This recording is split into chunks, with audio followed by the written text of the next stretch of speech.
예, 지난 시간에 이어서 저희들 계속해서 마태복음 13장 다 마치지 못했는데 우리 44절부터 보겠습니다. 우리 44절까지 했었죠? 맞나요?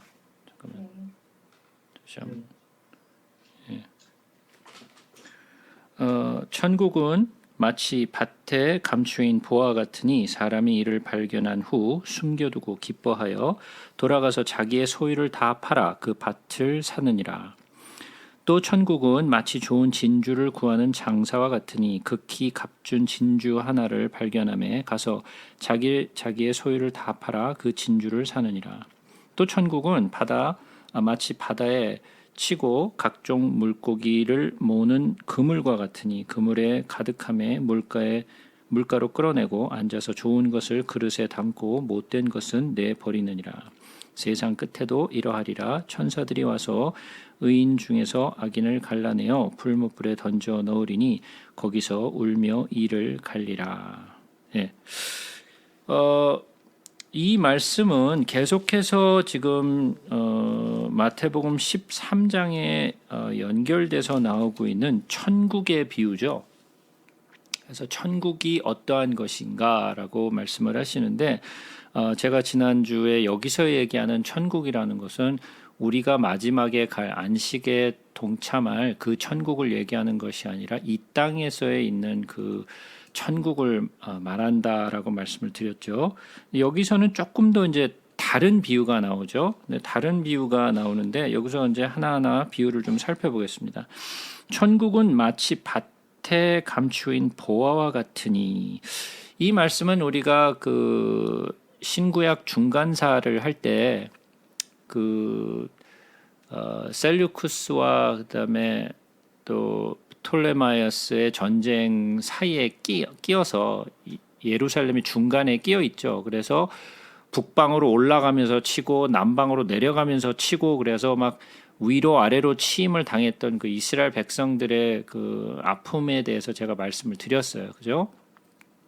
중간사를 공부하신 분들은 기억하실 거예요. 그래서 그때 하도 자기의 그 모아놓았던 모든 물건들이 다 그냥 강탈당하고 맨날 도적질 당하고 이러니까 그들이 할 수 있는 것은 뭐였냐면 자기들의 보화를 땅에다 막 감춰 놓는 거였어요. 그래서 그때 당시에 감춰 놓았던 보화가 아주 많았어요. 근데 그거를 나중에 보화를 자기가 캐내갖고 다시 썼으면 좋겠는데, 그거를 쓰지 못하고 죽은 사람들이 수도 없이 많았기 때문에 그것이 어디에 감춰져 있는지 모르는 상태가 많았죠. 그래서 나중에 그것들을 발견하게 되는 경우가 굉장히 많았어요. 나중에 후대에. 그래서 그러한 것들을 지금 비유하신 거죠. 그래서 천국은 마치 밭에 감추인 보화와 같다. 근데 어떤 사람이 밭에서 보화를 발견했는데, 그래서 그 보화가 있는 밭을 사람들한테 아무 얘기도 하지 않고 자기 전 재산을 다 팔아가지고 이 밭을 산 거죠. 왜냐?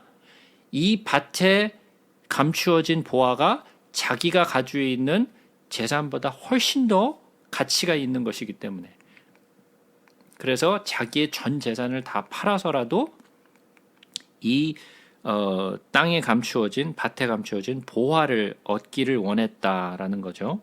그럼 우리가 보화가 뭔지 한번 보자고요. 이 보화가 뭐를 얘기하는 걸까요? 무슨 보화를 얘기하는 걸까요?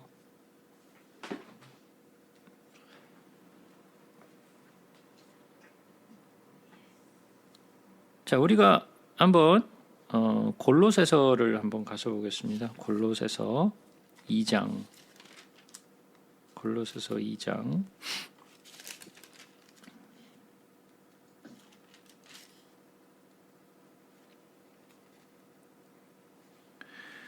자,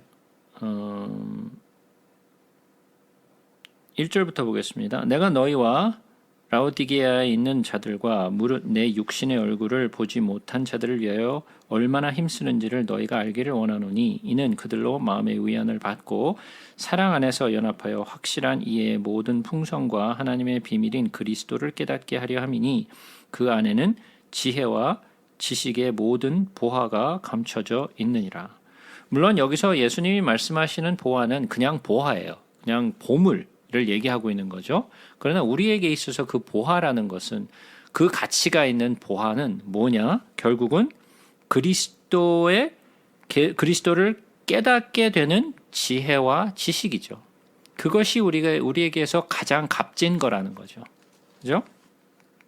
또 한두 군데 더 보겠습니다. 고린도후서 4장으로 한번 가서 보겠습니다. 고린도후서 4장.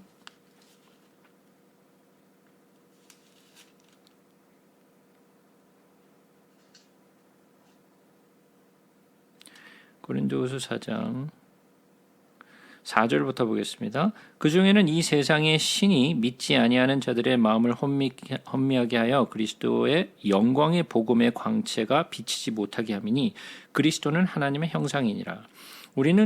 우리를 전파하는 것이 아니라 오직 그리스도 예수의 주 되신 것과 또 예수를 위하여 우리가 너희의 종된 것을 전파함이라. 뭐를 전파함이라?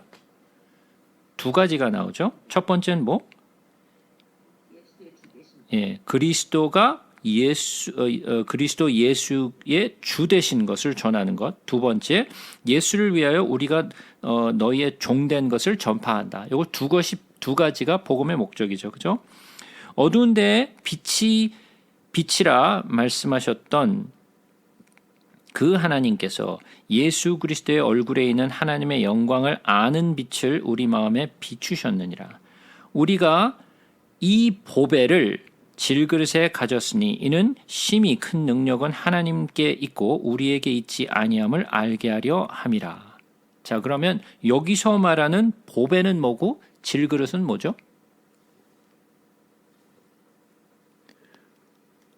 보배는 당연히 예수. 그죠? 보배는 예수예요.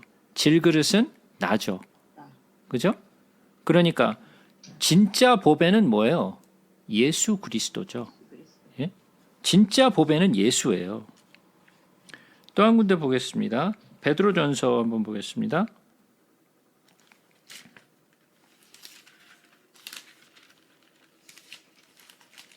베드로전서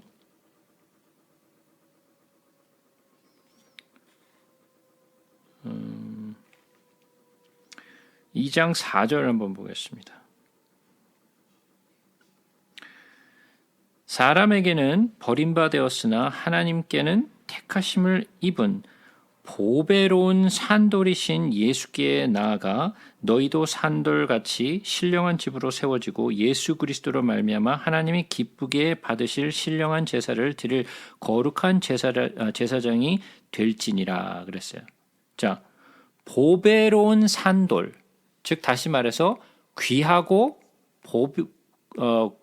귀한 보배라는 거죠. 그게 뭐예요? 산돌 대신 예수. 그러니까 우리에게 있어서 귀한 보배는 뭐예요?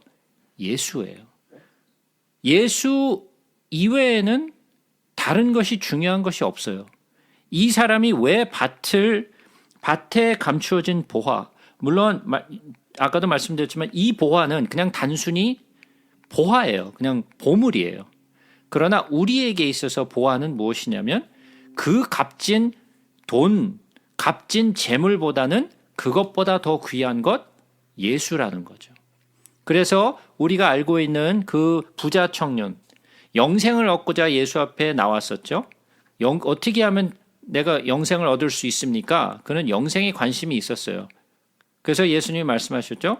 네가 가진 모든 것을 팔아 가난한 자에게 나누어 주고 나를 따르라. 영생이 중요하다면 나를 따르라는 거였어요. 네가 가진 재물보다 뭐가 더 중요하다? 나를 따르는 것이 더 중요하다라는 것이었죠. 그러나 그가 선택한 것은 뭐였어요? 재물이었어요. 보배였죠. 그죠? 그에게 있어 젊은 청년에게 있어서 귀한 보배는 자기가 가진 재산이었어요. 그죠? 그러면 여기서의 비유를 따진다면 그는 어땠을까요? 보배를 밭에서 발견했어요. 그리고 자기의 재산이 있어요. 그러면 계산을 했겠죠. 무엇이 더 값진 것일까? 그래서 이 사람은 밭에 감추인 보배가 훨씬 더 값지다고 생각했기 때문에 자기의 재산을 다 팔아서 이 밭을 산 거잖아요. 그러나 그 젊은 청년에게 있어서는 뭐가 더 값진 것이었어요? 예수를 따르는 것과 자기가 가진 재물을 비교했을 때 자기가 가진 재물이 훨씬 더 값지다라고 생각했기 때문에 예수 따르기를 거절하고 자기의 재물을 킵한 거죠. 그죠? 우리에게서도 마찬가지예요. 우리에게 있어서 더 중요한 것이 뭐냐? 우리 그걸 갖다가 value system이라고 얘기를 하죠. 그죠? value system이라고 얘기하는데 우리는 모든 것을 value system으로 생각을 하고 움직여요. 무엇이 더 값지냐? 어떤 것이 더 중요하냐에 따라서 나의 행동이 달라지죠. 그죠? 우리가 생각했을 때 무엇이 값지다고 생각하는 것을 먼저 하게 돼 있어요. 그리고 그것을 먼저 하기뿐만 아니라 값지지 않은 것들은 나중에 해도 돼요. 그러니까 모든 것은 값지다라고 생각하는 것에 우리는 모든 에너지를 쏟고 우리의 모든 일을 거기다 하죠. 그죠? 그러니까 우리가 생각할 때 말씀이 값지다라고 생각하는 사람은 말씀을 찾아요. 그러나 말씀이 값지지 않다라고 생각하면 말씀을 전혀 보지 않아요. 왜? 그것이 별로 중요한 것이 아니기 때문에. 무엇이 나에게 있어서 더 중요하냐가 나의 행동을 결정한다라는 거죠. 여기에 와 있다라는 것은 뭐예요? 말씀이 중요하다고 생각하기 때문에 내가 다른 것보다 말씀을 아는 것이 중요하다고 생각하기 때문에 여기에 와 있는 거겠죠. 그죠? 계속해서 봅니다. 또 천국은 마치 진주를 구하는 장사와 같으니 극히 값진 진주 하나를 발견하며 가서 자기의 소유를 다 팔아 진주를 사느니라. 자, 이것도 거의 비슷한 비유죠. 진주를 하나 발견했어요. 그죠? 진주를 하나 발견했는데 이 사람은 많은 진주를 가지고 있어요. 근데 그 많은 진주의 값이 이 하나의 진주만 하지 못하다라는 거죠. 그러면 이 진주가 가리키는 것은 또 뭘까요? 아까도 말씀드렸듯이 예수예요. 말씀이에요. 그죠? 이것이 요 하나의 진주가 더 중요하기 때문에 내가 가진 모든 진주를 다 팔아버릴 수 있다라는 거죠. 그죠? 세 번째, 천국은 마치 바다에 치고 각종 물고기를 모으는 그물과 같으니 그물이 가득함에 물가로 끌어내고 앉아서 좋은 것은 그릇에 담고 못된 것은 내버리니라 그랬어.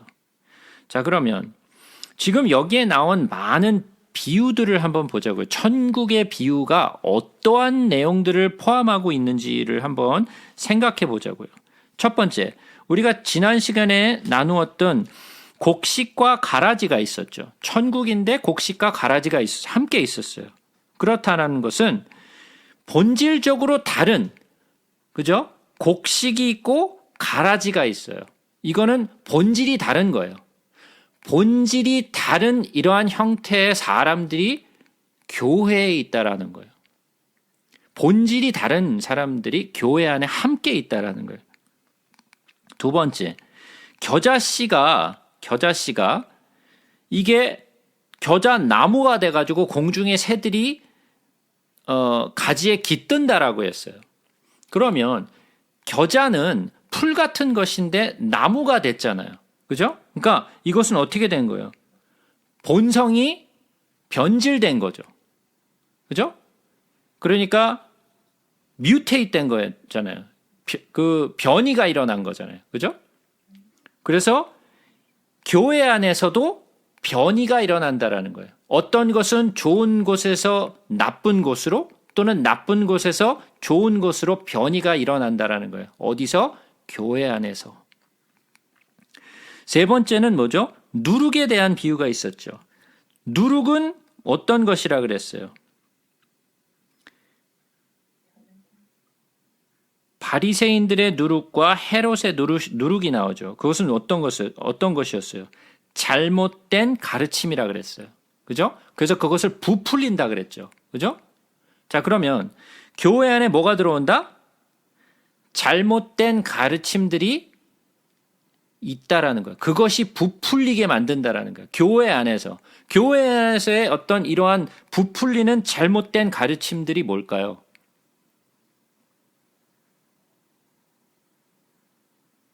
뭐가 있을까요? 첫 번째, 성경을 왜곡되게 가르치는 것. 그죠? 성경을 왜곡되게 가르치는 것. 또는 성경이 있지 않은 내용을 자기의 나름의 해석을 가지고 사람들을 미혹시키는 것들. 이런 것들은 다 누룩들이에요. 그죠? 우리가 기독교인으로서 가장 중요하게 생각해야 되는 것은 성경에 기록된 말씀을 믿는 거예요. 그런데 제가 말씀드렸지만 성경은 우리가 믿어야 될 근본적인 말씀이지만 이 성경 하나를 통해서 수많은 종파가 나오고 성경 하나에서 수많은 종교들이 나왔어요. 어떻게 같은 성경을 보고 있는데 이렇게 수많은 종파들이 나오고 이렇게 수많은 종교들이 막 배출됐을까요? 다 같은 성경을 보고 있는데. 그렇잖아요. 왜 이런 일이 일어났을까요? 자기가 원하는 대로 해석해서. 그래서 어떻게 해석을 하느냐에 따라서 종파가 달라지고 어떻게 해석하느냐에 따라서 종교가 달라져요. 그죠? 그러니까 우리가 성경을 보고 깨달아야 되는 건 중요한 거예요. 그러나 그것을 깨닫는 데 있어서도 중심이 있어야 돼요. 그래서 성경을 깨닫는 데는 가장 중요한 것이 매크로 뷰와 마이크로 뷰를 함께 가지고 있어야 된다라고 제가 말씀드렸어요. 즉 다시 말해서 숲을 볼 수 있는 눈도 있어야 되지만 나무를 볼 수 있는 그러한 눈도 함께 가지고 있어야지 숲만을 봐도 안 되고 나무만을 봐도 안 돼요. 그러니까 어떤 구절구절들을 가지고 수많은 해석들이 나오게 되죠. 근데 숲을 보는 그러한 눈이 없으면 이런 나무만을 가지고 해석하는 데에 빠져들 수 있다라는 거예요. 그러니까 조심해야 되겠죠. 그러니까 우리가 성경을 온전히 깨닫기 위해서 그리고 이 올바른 것과 그른 것을 갈라내기 위해서는 내가 성경에 대한 중심을 딱 가지고 있어야 돼요. 그 중심을 가지고 있지 못하면 막 휘둘려요. 자, 한국에서도 그 신천지 때문에 난리가 났죠. 그죠? 신천지 때문에 난리가 났어요. 그래서 많은 사람들이 이제 교회 밖에서 성경 공부한다 그러면은 no 거부하게 됐어요. 그죠? 신천지 때문에. 왜? 신천지들이 막 교회로 들어와서 사람들을 유혹해가고 막 빼나가고 이 사람들이 한번 빠지면 정신을 못 차리니까. 그죠? 근데 제가 말씀드렸죠. 이러한 곳에 빠지는 사람들은 성경에 관심 없는 사람들 절대로 빠지지 않아요. 이런 신천지 같은 데 빠지는 사람들은 대부분이 성경에 대한 관심이 있고 성경을 더 알고자 하는 사람들이 빠져요. 왜? 성경을 더 알고 싶은데 교회에서 잘 알려주질 않으니까 딴 데를 막 찾아다니다 보니까 신기한 이야기, 듣지 못했던 이야기, 정말 논리적으로 잘 맞는 이야기들을 잘 해주니까 거기에 쏙 빠져버리게 되는 거예요. 그죠? 근데 그들도 성경을 가지고 가르쳐요. 그들도. 그들이 가지고 있는 그들이 다른 성경 보는 거 아니에요. 똑같은 성경 봐요. 근데 왜 그런 곳에 빠지게 될까요? 왜냐? 중심이 없기 때문에 그래요. 어디가 중심인지를 알 수가 없기 때문에 그래요. 우리가 길을 가는 데 있어서도 마찬가지잖아요. 내가 차를 운전하는데 똑바로 간다? 내가 지금 올바로 가고 있다라는 것을 판단할 수 있는 기준은 레인이에요. 레인이 있어야지 내가 지금 똑바로 가고 있는지 막 엉뚱한 데로 막 왔다 갔다 하고 있는지를 구분해낼 수 있잖아요. 왜? 그 레인이 있기 때문에 그 레인을 안에서 머무르면 내가 똑바로 가고 있는 거예요. 그죠? 근데 그 레인이라는 것은 나의 중심을 잡아주는 거예요. 그 중심을 잡아주는 것이 없으면 마치 겨울에 눈이 다 덮여가지고 레인이 안 보여. 그러면 내가 똑바로 가고 있는지 지금 중간에 껴있는지 알 수가 없어요. 내가 차를 운전하고 가는 거는 뭐를 보고 가는 거예요? 결국은 내 앞에 있는 차를 보고 가는 거예요. 그죠? 내 앞에 있는 차가 가는 거를 그대로 따라가잖아요. 대부분이. 근데 내가 내가 따라가고 있는 차가 똑바로 가고 있는지 안 가고 있는지는 사실 몰라요. 그냥 그 앞차가 가니까 나도 따라가는 것 뿐이죠. 그러니까 앞차가 잘못 가고 있으면 나도 잘못 갈 수 있는 확률이 커지는 거죠. 왜? 중심이 안 보이니까, 레인이 안 보이니까. 그래서 우리가 성경을 보는 데 있어서 가장 중요한 것은 빠르게 그 중심, 그 기준이 뭔가를 빨리 잡는 것이 정말 중요해요. 그것을 잡지 못하면 막 아무 데나 막 다 휘둘릴 수 있어요. 그저 막 이 사람이 얘기하면 이 사람 말이 옳은 것 같고 저 사람이 얘기하면 저 사람 말이 옳은 것 같고 막 이리 갔다 저리 갔다 정신을 못 차려. 그러지 않기 위해서는 중심을 빨리 잡으셔야 돼요. 중심을 잡는 것은 결국은 성경을 아는 것밖에 없어요. 그 이외에는 아무것도 없어요. 제가 그래서 말씀드렸죠. 옛날에, 지금은 안 그렇지만 옛날에는 그 뱅커들이 위조 지폐를 구분해내기 위해서 공부하는 것이 있다 그랬어요. 뭘 공부한다 그랬어요? 그렇죠. 진짜 돈을 아는 거예요. 진짜 돈을 확실하게 알면 위조 지폐를 빨리 구분해낼 수 있어요. 이 종이의 감질이라든지 이런 프린트라든지 모든 것을 이 진짜 돈에 대해서 확실하게 알고 있어야 돼요. 그러면 왜냐하면 위조 지폐라는 건 계속 변해요. 자꾸만 새로운 것들이 들어오기 때문에 하나를 공부한다고 해서 끝나는 게 아니에요. 그런데 진짜 돈을 잘 알면 가짜 돈이 들어오면 금방 알아요. 그래서 옛날에 위조 지폐를 갈라내는 뱅커들은 이 진짜 돈에 대해서 연구하고 그것을 확실하게 배웠어요. 뭐 지금은 뭐 그냥 기계로 그걸 구분해내긴 하지만 우리도 마찬가지로 가짜 복음, 잘못된 가르침을 우리가 구분해내기 위해서는 진짜 복음이 무엇인지를 확실하게 아셔야 돼요. 자, 계속해서 봅니다. 그래서 교회 안에 잘못된 가르침이 들어와요. 그것뿐만 아니라 세상의 가르침이 자꾸만 들어와요. 세상에서 하던 것들을 자꾸만 교회로 가져와서 교회 안에서 그거를 자꾸만 하려고 하죠. 대표적인 것들을 몇 가지만 살펴보죠. 제가 여러 번 말씀드렸어요. 자, 우리 대부분의 교회 예배 형태가 어떠죠? 주로 어른들 따로, 청년들 따로, 뭐 대학생, 또 중고등부, 유년부, 유치부, 유아부 이런 식으로 쫙 갈라서 예배를 보죠. 그 예배를 갈라서 보는 이유가 뭐죠?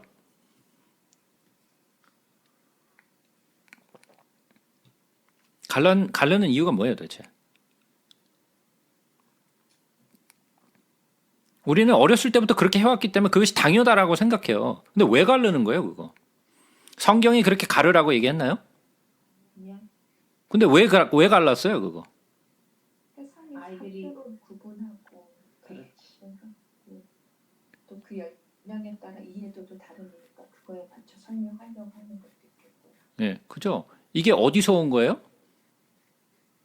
세상. 네, 세상에서 온 거예요. 세상의 교육 방식이에요. 어린아이들은 attention period가 굉장히 짧기 때문에, 그죠?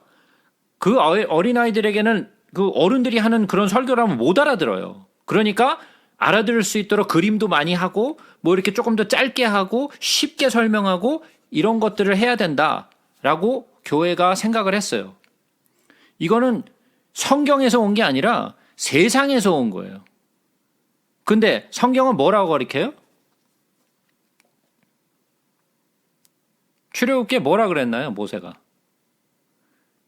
아이들 따로 어른들 따로 이렇게 구분해갖고 모이라 그랬나요? 다 모아놓고 가르치라 그랬죠. 그죠? 다 모아놓고 가르치라 그랬어요. 어린아이와 어른 할 것 없이 다 모아놓고 그 율법을 가르치라 그랬어요. 그죠? 예수님은 5,000명을 먹이실 때, 야, 제자들한테 너희들은 그 아이들 저기 담당하고 너희는 여자 반, 남자 반, 청년 반, 그다음에 어른 반 이렇게 나눠가지고 이렇게 다 흩어져서 우리 각자 이렇게 가르치도록 하자. 이렇게 했어요? 아니에요. 예수님도 똑같이 하셨어요. 근데 언제부터 이렇게 막 갈라서 예배를 보는 이런 방식들이 도입이 됐나요? 이건 교회가 도입을 한 거예요. 이것은 뭐예요? 전통이 돼버린 거예요. 이것은 성경이 가르치고 있는 게 아니에요. 성경은 다 모아놓고 가르치라 그랬어요. 근데 우리의 생각에는 그건 말도 안 돼. 어른들이 받는 설교를 갖다 애들한테 한다. 이건 말도 안 돼. 근데 성경은 어린아이로부터 어른애까지 다 모아놓고 함께 가르치라 그랬어요. 우리의 생각에는 안 된다라는 거죠. 그러나 하나님의 복음은 달라요. 하나님의 복음은 달라요. 이건 세상의 가르침이 아니에요. 근데 우리는 어렸을 때부터 워낙 그렇게 배워왔고 우리가 그 과정을 거쳐왔기 때문에 이렇게 해야 되는 건 당연하다고 생각을 하는 거예요. 그러나 이게 사실은 당연한 게 아니에요. 예? 자, 이런 잘못된 가르침들이 교회에 막 파고들었다라는 것. 또 감추인 보화를 발견했어요. 감추인 보화를 발견한 건 어떻게 된 거예요? 우연하게 발견한 거예요. 이 사람이 우연하게 밭에서 보화를 발견했어요. 그죠? 우연하게 기대치 않았는데 이 진리를 발견하게 되는, 예수를 발견하는 일들이 빈번하게 어디에서 일어난다? 교회 안에서 일어난다. 그죠? 또 진주 장사가 나왔어요. 이 진주는 좋은 진주를 찾는 진주 장사예요. 이 사람은 뭐예요? 진리를 찾는 사람이에요. 진짜 좋은 진주를 찾는 진주 장사예요. 그래서 그 중에서 정말 좋은 진리, 진짜 진리를 발견했어. 진짜 좋은 진주를 발견했어. 자기의 가진 모든 진주를 다 팔아서 그 진주 하나를 사요. 그러니까 이것은 뭐예요? 찾고 찾는 진리. 근데 그 진리를 결국 찾은 사람이 있어요. 그것이 어디에 있어요? 교회 안에 있어요. 어떤 사람은 우연하게 찾기도 하고 어떤 사람은 진리를 찾고 하다가 그 진리를 찾는 사람도 교회 안에 있다라는 거예요. 마지막으로 그물에 가득 채워진 물고기가 있어요. 물고기를 다 잡은 후에 거기에서 그물에서부터 이제 골라내죠. 좋은 것과 나쁜 것. 자, 그러면 그물은 좋은 고기와 나쁜 고기를 다 잡죠. 그죠? 다 잡아요. 그러니까 이런 사람, 저런 사람을 구분하지 않고 모든 사람을 다 포용해요. 교회는 이 사람 가르고 저 사람 가르고 인종이나 생각이나 이런 것을 갈라서 복음을 전하는 게 아니에요. 모든 이에게 다 복음을 전해요. 그래서 나중에 그 안에서 좋은 물고기와 나쁜 물고기가 같이 있어요. 그래서 교회 안에는 이런 진짜 믿는 자와 믿지 못하는 자들이 함께 공유하게 되는 곳이 교회예요. 그러니까 여기서 말씀하신 이 천국은 교회라고 제가 말씀을 드렸어요. 그죠? 교회라고 말씀드렸는데 이 교회 안에 이러한 것들이 있다라는 거예요. 무슨 말씀인지 이해가 되시겠죠? 그러면서 마지막에 뭐라 그러냐면 49절 50절에 보면 세상 끝에도 이러하리라 하면서 이 세상 끝이 나오는데 세상 끝에는 천사들이 와서 의인 중에서 악인을 갈라낸다. 그러니까 이것은 바로 그 전에 얘기했던 비유와 연결돼서 나온 거죠. 그죠? 그래서 결국은 갈라내는 것은 언제 한다? 마지막 때에 한다. 마지막 때. 그죠? 예, 마지막 때에 하는 거예요. 그래서 어떻게 돼요? 좋은 것들은 곳간에 들이고 나쁜 것들은 풀무불에 태워버리고. 그죠? 그 얘기를 하시는 거예요. 그래서 마지막 때에 그러한 일이 있더라는 것. 그러니까 교회 안에는 항상 문제가 있을까요? 없을까요? 예, 있어요. 교회 안에는 항상 문제가 있어요. 왜? 이러한 것이기 때문에. 가라지와 그 곡식이 함께 거주하는 곳이기 때문에. 자, 계속해서 봅니다. 51절. 이 모든 것을 깨달았느냐 하시니 대답하되 그러하오이다. 예수께서 이르시되 그러므로 천국의 제자된 서기관마다 마치 새 것과 옛 것을 곳간에 내오는 집주인과 같으니라. 자, 요 말씀은 아주 흥미로운 말씀이에요. 흥미로우셨나요? 읽으시면서? 네. 뭐가 흥미로우셨나요? 이게 제자된 서기관이 누굴까? 아니 그리고 새 것과 옛 것을 곳간에서 내어오는 집주인. 예. 이거에 대해서 좀 생각이 되더라고요. 예, 아주 잘 보셨어요. 여기에서 나온 비유가 아주 특이한 비유가 나오는데 예수님이 말씀하시면서 뭐라 그러냐면 52절에 보니까 천국의 제자된 서기관마다라고 말씀을 하셨어요. 요건 굉장히 특이한 그 표현이에요. 왜냐하면 서기관은 항상 어떠한 모습으로 등장해요? 신약에. 서기관들이 나왔다 그러면 대부분이 어떤 모습으로 비춰지나요? 예, 예수를 믿지 않고 예수를 죽이려 하는 무리들 가운데 하나죠. 그죠? 이런 바리새인이나 사두개인이나 그 서기관들은 대부분이 예수를 믿지 않는 사람들이에요. 그죠? 예수를 배척하고 진리를 배척하는 사람들이에요. 자, 세 종류의 사람, 우리가 잘 알고 있는 세 종류의 사람, 바리새인. 바리새인과 사두개인과 서기관의 차이가 뭔가요? 우리가 그 신구약 중간사를 하면서 제가 바리새인과 사두개인과 그리고 또 이 서기관들이 어떠한 사람들인지에 대해서 제가 자세하게 설명을 드렸었어요. 그거는 기억이 나요. 자세하게 설명한 거.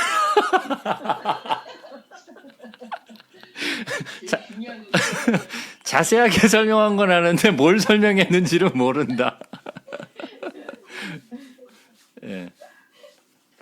사두개인들이 영혼이 있지 않다고 믿고 되게 지도자적인 역할을 하고 비족적인 그런 죄를 이용한 그런 계급이고, 바리새인들은 영혼이 있다고 믿고 열성적이고 되게 민족 운동을 하고, 서기관의 역할은 잘 모르겠어요. 성경화 해석해 주는 사람들 아닌가요? 말마다. 예. 자, 뭐 굉장히 가깝게 말씀을 가깝게 말씀하셨어요. 제가 조금 더 거기다가 이제 뭐 제가 다시 그것을 설명할 건 아니지만 간단하게 다시 한번 정리해서 말씀을 드릴게요. 바리새인들은 첫 번째 대부분의 바리새인들은 평민이었어요. 지도층이 거의 없어요. 거의 다 평민들이에요. 그리고 바리새인들은 무엇을 하는 사람들이냐면 율법을 준수하는 사람들이에요. 율법의 행위를 굉장히 중요하게 생각했던 사람들이에요. 그죠? 그리고 이 바리새인들은 항상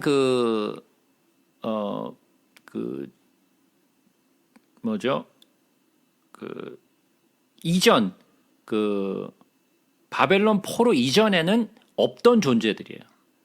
예? 이런 바리새인들은 원래부터 있었던 존재들이 아니라 바벨론 포로에서 돌아온 후부터 생긴 무리들이죠. 왜 하나님의 선택된 백성들이 왜 우리가 이렇게 바벨론에게 치이고 또 이렇게 여러 나라의 주변 나라에 맨날 치여야 되느냐, 왜 이렇게 선택된 선민이 이 모양 이 꼴이냐라는 것을 생각하다가 그렇다. 우리의 조상들이 하나님의 율법을 지키지 않아가지고 우리가 이렇게 됐구나. 그러니까 우리가 율법을 준수하자. 철저하게 준수하자. 그래서 율법을 준수하는 무리들이 생겨나기 시작한 거죠. 그래서 율법을 지키지 않으면 다 죽여버려요. 왜? 우리의 민족사가 걸린 것이기 때문에. 하나님의 율법을 지키지 않으면 또 우리가 또 백성들이 또 막 이 무리들한테 치이고 저 무리들한테 치일 것이기 때문에 우리가 율법을 철저하게 지키자. 그래서 율법 운동을 시작한 것이 바리새인들이었어요. 예? 그래서 그들은 율법을 굉장히 준수했어요. 그러나 그들이 성경을 잘 아는 것은 아니에요. 율법을 준수를 철저하게 했던 사람들이 바리새인들이에요. 사두개인들은 어떠한 존재들이냐? 사두개인들은 그 정치 그리고 또 이런 지배계층, 귀족들 계층들이 주로 사두개인들이었어요. 왕이며 귀족들이며 이런 사람들이 대부분이었는데, 이런 사람들은 어떤 사람들이었냐면 철저하게 율법을 잘 지키는 것도 아니고 또 성경을 잘 아는 것도 아니고 어정쩡한 상태에서, 사두개인이라는 것은 정확하게는 알 수 없지만 사두개인은 어디에서부터 왔다고 얘기하냐면 사독 제사장의 계열이다라고 그래갖고 사두개인이라고 부르기 시작했어요. 그래서 그들은 그 권력층으로서 율법을 잘하는 것도 아니고 행하는 것도 아니고 그런 어정쩡한 믿음을 가지면서 자기들의 그 권리를 주장했던 사람들이 사두개인들이었어요. 그래서 아까 말씀하신 대로 사두개인들은 뭘 믿지 않았냐면 부활을 믿지 않았고 영생을 믿지 않았죠. 그죠? 천사들도 믿지 않았어요. 바리새인들은 그것을 믿었었고 아까 말씀하신 대로. 그럼 이 서기관들은 누구냐? 서기관들은 성경을 필사하는 사람들이에요. 사본을 만드는 사람이죠. 그렇기 때문에 그때 당시에는 인쇄 기술이 없기 때문에 성경을 다 베껴야 됐어요. 처음부터 끝까지. 처음부터 끝까지라는 것은 토라죠. 그죠? 토라를 다 이게 사본을 만들어야 되니까 그것을 사본을 만들기 위해서는 이 사람들이 철저하게 어떤 목욕하고 새 옷을 입고 새봇을 가지고 그 성경을 기록했어요. 근데 거기다가 성경을 계속 기록해야 되니까 이 사람들은 성경에 대해서 가장 많이 알고 있는 사람들이에요. 성경을 가장 많이 읽었고 많이 썼고 그래서 성경을 가장 많이 알고 있는 사람이 서기관이에요. 그래서 바리새인들이 성경을 잘 아는 것이 아니라 서기관이 성경을 가장 잘 알았어요. 근데 대부분의 제가 아까 말씀드린 대로 서기관은 좋은 비유로 나오지 않아요. 근데 왜 예수님이 천국의 제자된 서기관이라고 말씀하셨을까? 예? 천국의 제자된 서기관. 그러니까 제자된 서기관이라는 것은 천국에 관하여 제자 훈련을 받은 서기관이란 뜻이에요. 천국에 관하여 제자 훈련을 받은 서기관. 그러니까 성경을 꿰뚫고 말씀을 꿰뚫고 있는 사람이라는 거죠. 그러니까 천국을 가장 잘 알고 있는 무리라는 거예요. 이러한 사람들이. 그래서 이 사람은 어떻게 하느냐? 계속 보면 천국의 제자된 서기관마다 마치 새 것과 옛 것을 그 곳간에서 내오는 집주인과 같다 그랬어요. 그러니까 이 사람은 어떻게 생각하는 거예요? 이 곳간에 있는 모든 것은 다 내 것이라고 생각하는 사람이에요. 그죠? 내 것이에요. 그러니까 이것은 주인의 것이 아니라 이것은 내 것이라는 거예요. 그러니까 그는 어떤 존재라는 거예요? 주인과 같은 역할을 하는 거죠. 그죠? 주인과 같은 역할을 하는 사람이에요. 그래서 무엇을 가져와요? 보고에서 옛 것도 새 것도 밖으로 가져나온다라고 하는 거죠. 그러니까 어떤 분들은 그렇게 설교를 하시는 것 같더라고요. 옛 것은 구약이다. 새 것은 신약이다. 얼토당토 않는 이야기예요. 이때 당시에는 신약이 있지도 않았어요. 그죠? 이때 당시에는 신약이 아직 존재하지도 않았을 때예요. 그러니까 예수님이 구약과 신약을 얘기하는 게 아니에요. 그런 이야기가 아니에요. 옛 것들과 새 것들, 하나님이 우리에게 주셨던 옛 것들, 그리고 또 하나님이 계속해서 주시는 새로운 것들을 다 가지고 나온다라는 거예요. 가르침을 가지고. 성경을 온전히 깨닫고 옛 것도 새 것도 가져 나온다라는 거예요. 그래서 하나님께로 받은 것은 옛 것이든 새 것이든 우리가 다 가지고 나와야 돼요. 우리가 옛 것만을 귀하다 생각할 수 없어요. 그러니까 율법만을 귀하다라고 생각할 수 없어요. 예수님의 가르침만이 귀하다라고 얘기할 수 없어요. 이 모두가 다 소중해요. 다 옛 것이나 새 것이나 다 소중하다라는 거예요. 근데 하나님의 것이 내 것이 하나님의 것이에요. 왜? 우리가 그에 종속됐기 때문에.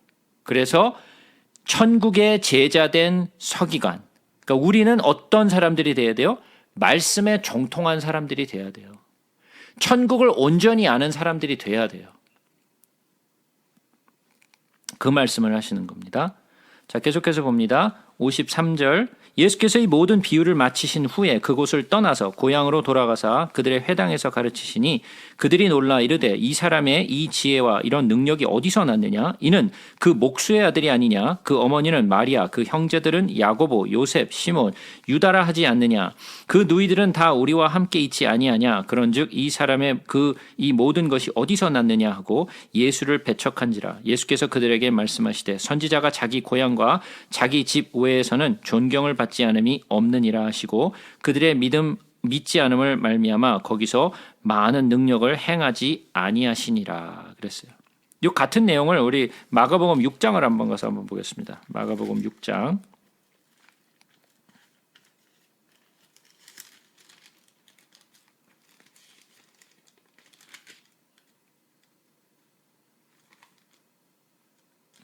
마가복음 6장 1절부터 봅니다. 예수께서 거기를 떠나사 고향으로 가시니 제자들도 따르니라.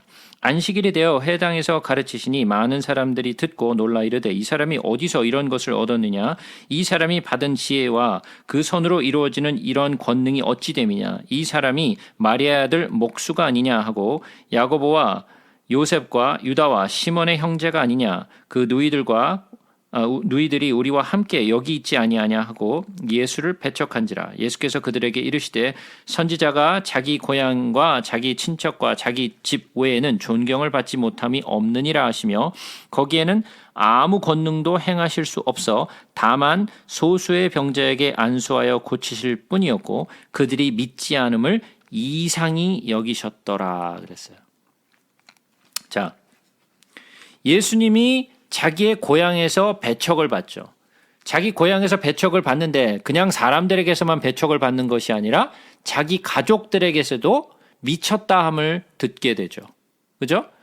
그 동네 사람들뿐만이 아니라 가족들마저 그를 미쳤다라고 배척했어요.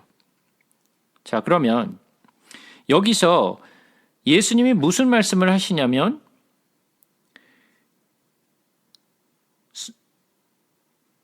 선지자가 자기 고향과 자기 집 외에는 존경을 받지 않음이 없느니라 그랬어요. 자, 이 사람들이 모여서 했던 말이 뭐예요? 이 사람 우리가 알고 있는 마리아의 아들 아니냐, 목수 아니냐, 그들의 형제와 자매를 우리가 다 알지 않느냐라고 말했어요. 그죠? 그러니까 그들은 다 예수의 가족들을 잘 알고 그가 무슨 일을 하고 있는지 또 잘 알고 그가 또 자라오는 것, 성장하는 것을 또 보았다라는 거죠. 잘 알고 있어요. 잘 알고 있기 때문에 그를 배척했어요. 왜? 그가 보여줬던 것은 여지껏 보여줬던 것은 그냥 평범한 목수의 모습이었기 때문에. 그런데 갑자기 어느 날 나타나가지고 이러한 놀라운 가르침을 주니까 놀란 거죠. 그러니까 그들은 더욱더 믿을 수가 없었어요. 근데 마지막 부분에 무슨 말씀이 있어요? 그들이 믿지 않음으로 말미암아 거기서 많은 능력을 행하지 아니하시느니라. 자, 그러면 예수님이 행하시는 능력과 믿음과 상관관계가 있나요? 예, 상관관계가 있어요. 자, 많은 사람들이 그들의 믿음을 보였어요. 눈먼 자, 그죠? 안진뱅이, 또 혈류병을 낳은 여자, 그리고 또 하인이 고침을 받았던 그 경우, 여러 경우에서 그들의 믿음을 보였어요. 그러니까 예수님이 그 믿음을 보시고 그들을 고쳐주셨어요. 그렇다라는 말은 우리에게 믿음이 없다면 고침도 헛것일 수 있다라는 거예요. 그죠? 믿음이 없이 고침만을 원한다? 예. 예수님도 믿음이 없어서 그들에게 능력 행하지 못하셨다라는 거예요. 그러니까 믿음과 예수님의 그 고치심은 상관관계가 밀접하게 있다라는 거죠. 그러니까 우리가 믿음이 먼저 있어야 돼요. 믿음이 없으면 고침도 헛될 수 있다라는 거예요. 자, 14장 봅니다. 그때 분봉왕 헤롯이 예수의 소문을 듣고 그 신하들에게 이르되 세례 요한이라 그가 죽은 자 가운데서 살아났으니 그러므로 이런 능력이 그 속에서 역사하는도다 하더라. 전에 헤롯이 그 동생 빌립의 아내 헤로디아의 일로 요한을 잡아 결박하여 옥에 가두었으니 이는 요한이 헤롯에게 말하되 당신이 그 여자를 차지한 것이 옳지 않다 하였음이라.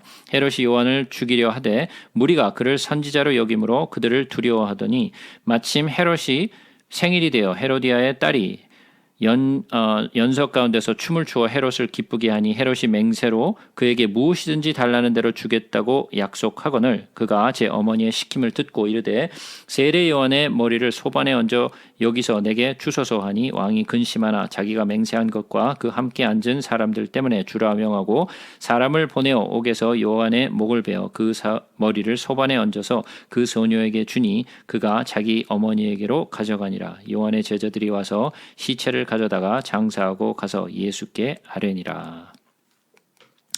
제가 예전에 그 신구약 중간사를 할 때 잠깐 그 헤롯의 그 대해서 제가 말씀을 좀 드렸었어요. 그런데 그때 제가 헤롯은 제가 신약을 하면서 조금 더 말씀을 드리기로 하겠습니다라고 제가 말씀을 그때 했었는데 제가 조금만 헤롯에 대해서 조금 설명을 하도록 할게요. 첫 번째, 여기서 나오는 분봉왕 헤롯은 우리가 알고 있는 그 헤롯, 즉 다시 말해서 2살 아래의 아이들을 죽여라라고 명했던 그 헤롯이 아니에요. 이것은 다른 헤롯이에요. 자, 그러면 이게 도대체 어떠한 헤롯인가를 우리가 조금 좀 살펴보겠습니다. 제가 화면을 좀 쉐어하도록 하겠습니다.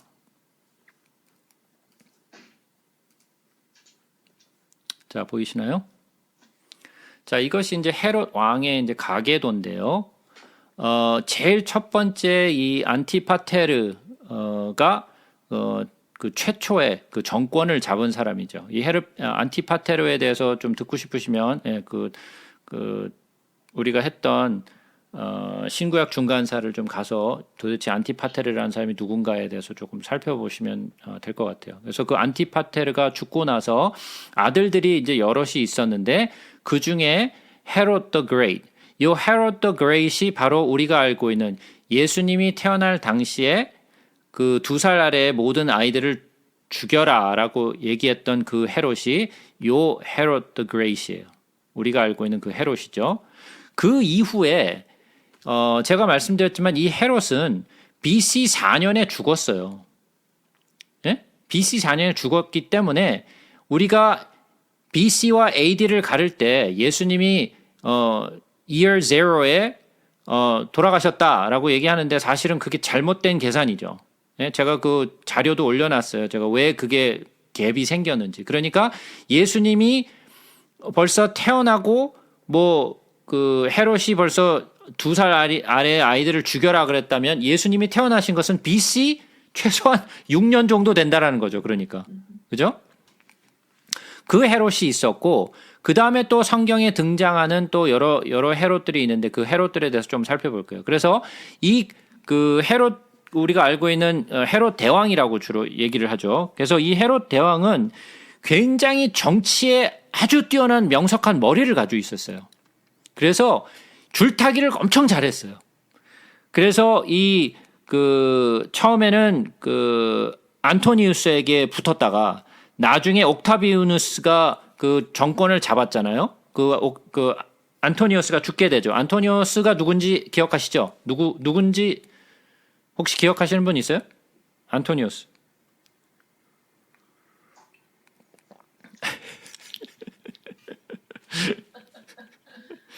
예. too long어고요. 노트를 바꾸면 되는데. 예.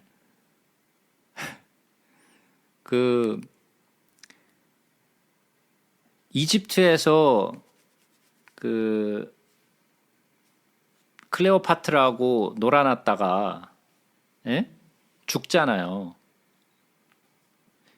시저가 죽고 나서 시저의 오른팔이었던 이 안토니우스가 정권을 휘어잡잖아요. 근데 옥타비우누스가 정치적으로 굉장히 잘 해가지고 나중에 이 안토니우스를 이집트에 가서 죽이잖아요. 그 해전에서. 그래서 그것 때문에 클레오파트라 7세가 죽었다라는 소식을 듣고 전쟁을 하다가 달려가잖아요. 클레오파트라가 죽었다 그러니까 그 소식을 듣고 쫓아가서 내가 클레오파트라가 없으면 더 이상 삶의 의미가 없다 그래서 자살해서 죽잖아요. 거기서.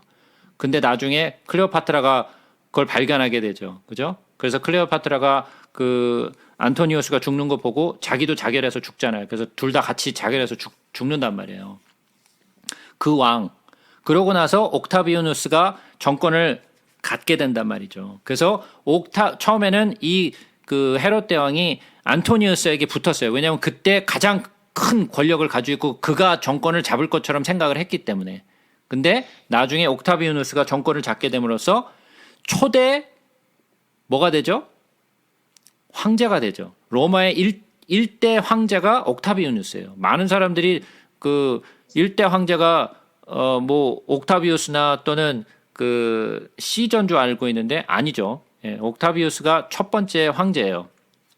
그래서 황제 시대를 열게 되죠. 그래서 이 헤로드가 처음에는 안토니우스에게 붙어갖고 살살살살 해서 정권을 얻어냈다가 옥타비우스에게 정권이 넘어가니까 또 옥타비우스에게 가갖고 살살살살 빌었어요. 용서해달라고. 근데 차라리 나의 목숨을 거두어 달라고 그랬더니 또 옥타비우스가 또 그 마음을 돌려가지고 그 헤롯에게 정권을 주게 되죠. 근데 이 헤롯은 이 말년에 뭐 계속해서 참 이상한 짓을 많이 해요. 그러나 지금 그 예루살렘에서 보시면 대부분의 굉장한 남아있는 유적들은 다 헤롯이 만든 거예요. 헤롯의 유적들의 대부분이 많은 유적들이 지금 남아있는 예루살렘에 있는 것들은 헤롯이 남겨놓은 것들이에요.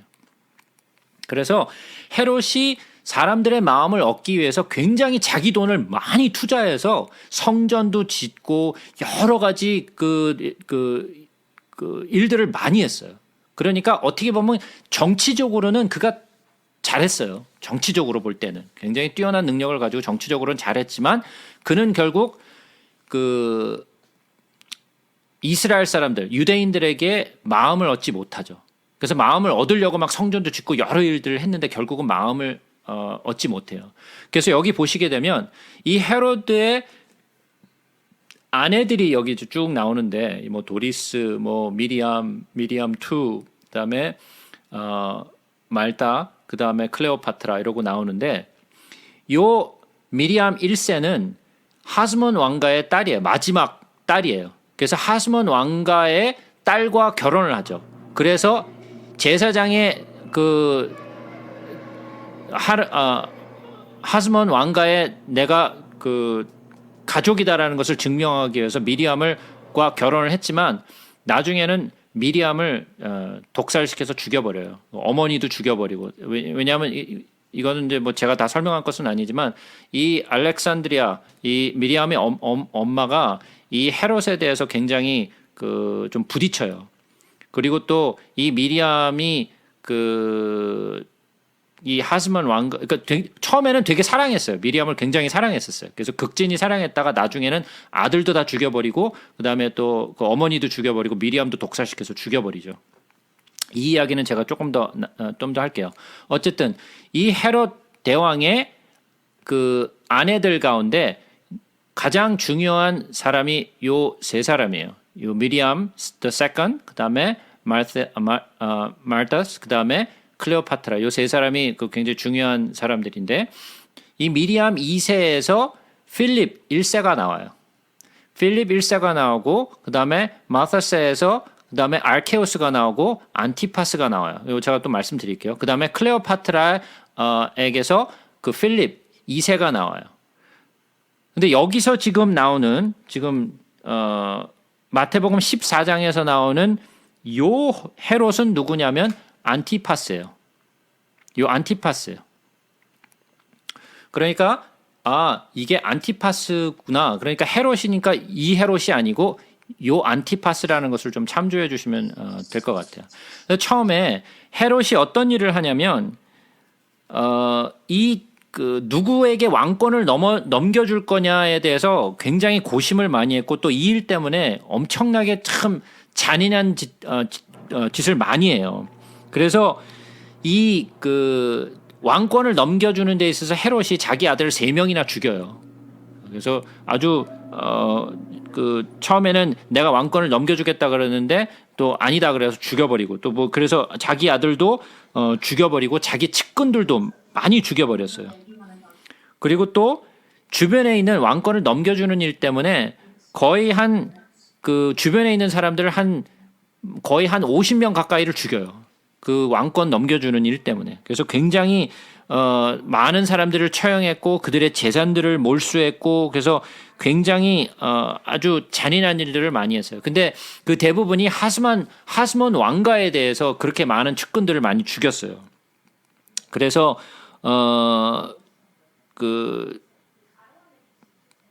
나중에 헤롯이 죽기 한 5일을 남겨놓고 왕권을 누구에게 넘겨주느냐면 이 알케우스에게 넘겨줘요. 알케우스에게 원래 왕권을 넘겨줬는데 이 알케우스가 나중에 또 문제가 생기죠. 그래서 어쨌든 이 알케우스에게 가장 큰 땅덩어리를 남겨주고 그 다음에 이 안티파스와 그 다음에 필립 그 2세에게 또 조그만 땅을 이제 넘겨주게 되죠. 그래가지고 결국은 BC 4년에 헤롯은 죽게 되고 그 다음에 아켈라우스가 이제 정권을 이제 잡게 되죠. 그래서 아켈라우스가 가장 큰 땅을 차지하고 있었기 때문에 가장 권력이 강했어요. 권력이 강해서 이 두 동생, 이 안티파스 그리고 필립 2세에게는 별로 그렇게 자기의 그 정권을 그 파워를 별로 나눠주질 않았어요. 근데 나중에 그 유대 사람들이 이 아켈라우스를 그 로마에 가서 그 컴플레인을 해요. 그래서 나중에 컴플레인을 하는 바람에 결국은 그 아켈라우스가 쫓겨나게 돼요. 그래서 쫓겨나게 되고 그다음에 안티파스와 필립 2세가 이제 그 땅덩어리를 이제 차지하게 되는데 제가 이제 지도를 좀 보여드릴게요.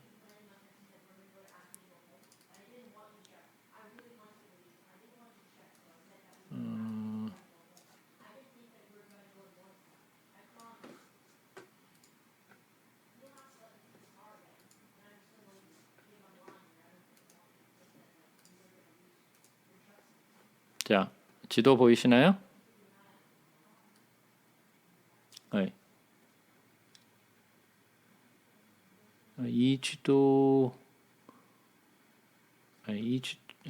일단 이 지도를 먼저 보죠. 자, 여기 지도를 보시게 되면 여기 이제 레전드가 여기 있는데 아켈라우스가 요 제일 큰 땅, 요 사마리아와 유다 땅을 다 차지하게 되죠. 그래서 요 부분을 전체 다 관장했어요. 아켈라우스가. 그다음에 필립이 이 위쪽 땅을 이제 차지하게 되고 그다음에 필립이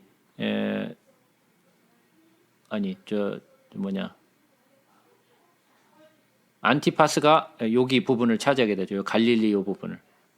요 부분을 차지하게 돼요. 그래서 이렇게 나눠 가지고 땅을 지배했지만 여기가 가장 그 큰 땅이고 가장 알짜배기 땅이었죠. 근데 결국은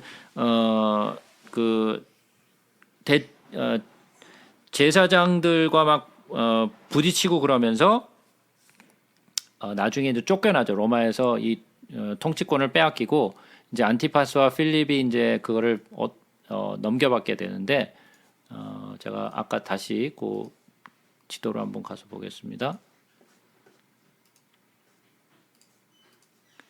자, 그래서 이 미리암 the second의 아내였던 아내를 통해서 필립 1세가 나오는데 이 필립 1세가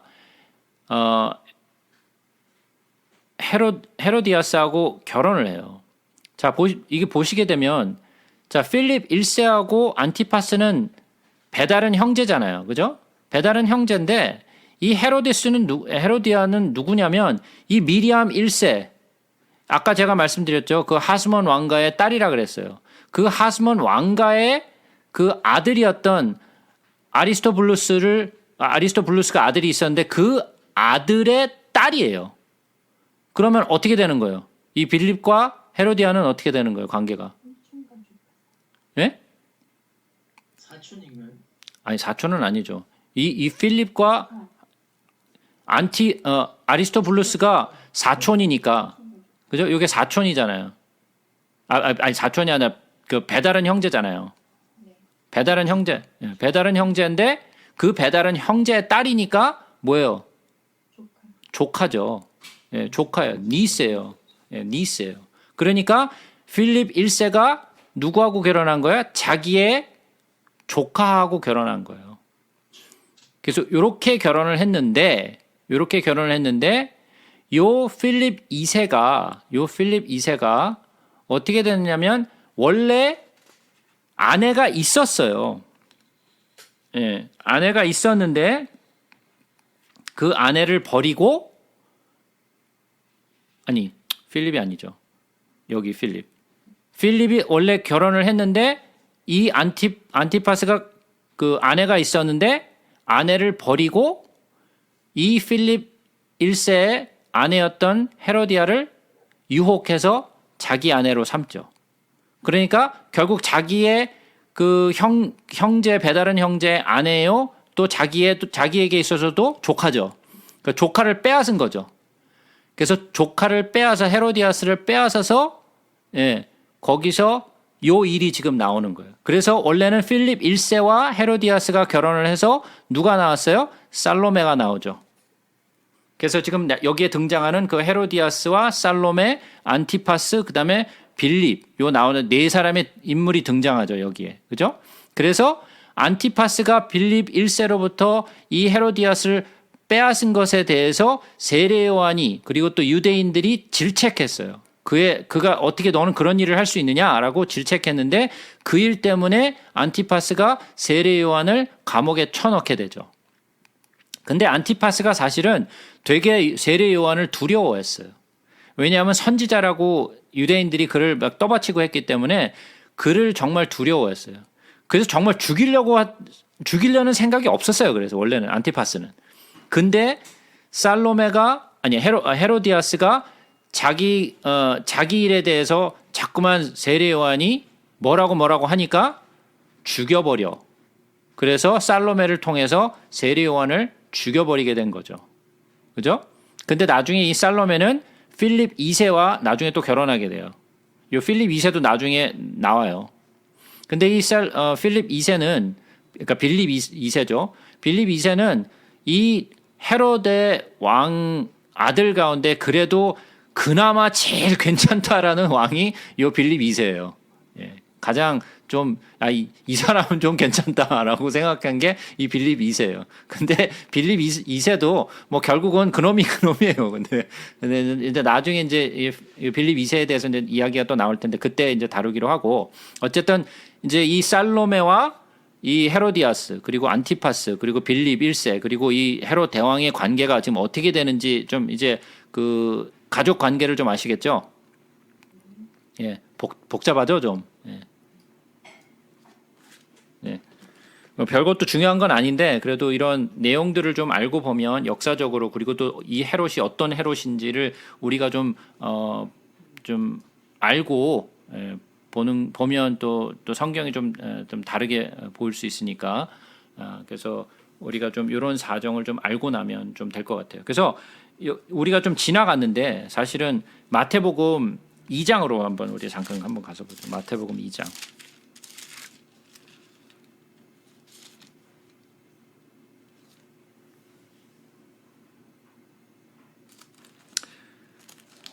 마태복음 2장 19절부터 한번 봅니다. 헤롯이 죽은 후에, 그러니까 이 헤롯은 누구예요? 이게 그 헤롯 대왕이죠. 아까 제가 말씀드렸던 그 헤롯 대왕이 이제 죽은 거예요. 그러니까 이 두 번째 나오는 헤롯이 지금 아니라는 걸 아실 수 있겠죠? 헤롯이 죽은 후에 주의 사자가 애굽에서 요셉에게 현몽하여 이르되 일어나 아기와 그의 어머니를 데리고 이스라엘 땅으로 가라. 아기의 목숨을 찾던 자들이 죽었느니라 하시니 요셉이 일어나 아기와 그 어머니를 데리고 이스라엘 땅으로 들어가니라. 그러나 아켈라오가 그의 아버지 헤롯을 이어 유대의 임금됨을 듣고 거기로 가기를 무서워하더니 꿈에 지시하심을 받아 갈릴리 지방으로 떠나가. 자, 여기서 아켈라오가 나오죠. 예, 여기 아켈라오가 나왔다라는 것조차도 아마 모르고 그냥 지나가셨을 거예요. 우리 읽고 지나가긴 했지만, 근데 이 아켈라오가 이제 누군지 아시겠죠? 자, 그래서 지금 이 마태복음에서만 헤롯 대왕, 아켈라오스, 그 다음에 안티파스 헤롯, 그 다음에 빌립, 헤로디아스, 살로메 다 나오죠. 예? 그래서 이 왕가에 대한 그 가족 계보를 좀 알고 계시면 이게 누구구나. 왜냐하면 헤롯 그 대왕의 그 자손들의 이야기가 계속 이 사복음사에서 계속 나와요. 나중에 이제 그 사도행전에도 헤롯 대왕의 아들들의 이름들이 나오죠. 그래서 아그리빠라고 들어보셨죠? 아그리빠. 예. 그 아그리빠도 마찬가지로 그 헤롯 대왕의 그 그 가족들이에요. 그 아그리빠 왕은 누구냐면 미리암 1세. 아까 하스몬 왕조의 그 마지막 그 공주였던 그 미리암 1세로부터 그 아리스토블루스가 나왔고 아리스토블루스의 아들이 그 아그리빠예요. 그래서 그건 나중에 이제 우리가 사도행전을 다룰 때 제가 좀 말씀을 드리도록 하겠습니다. 어쨌든 다시 14장으로 돌아옵니다. 그래서 이 안티파스는 AD 4년부터 39년까지 통치를 해요.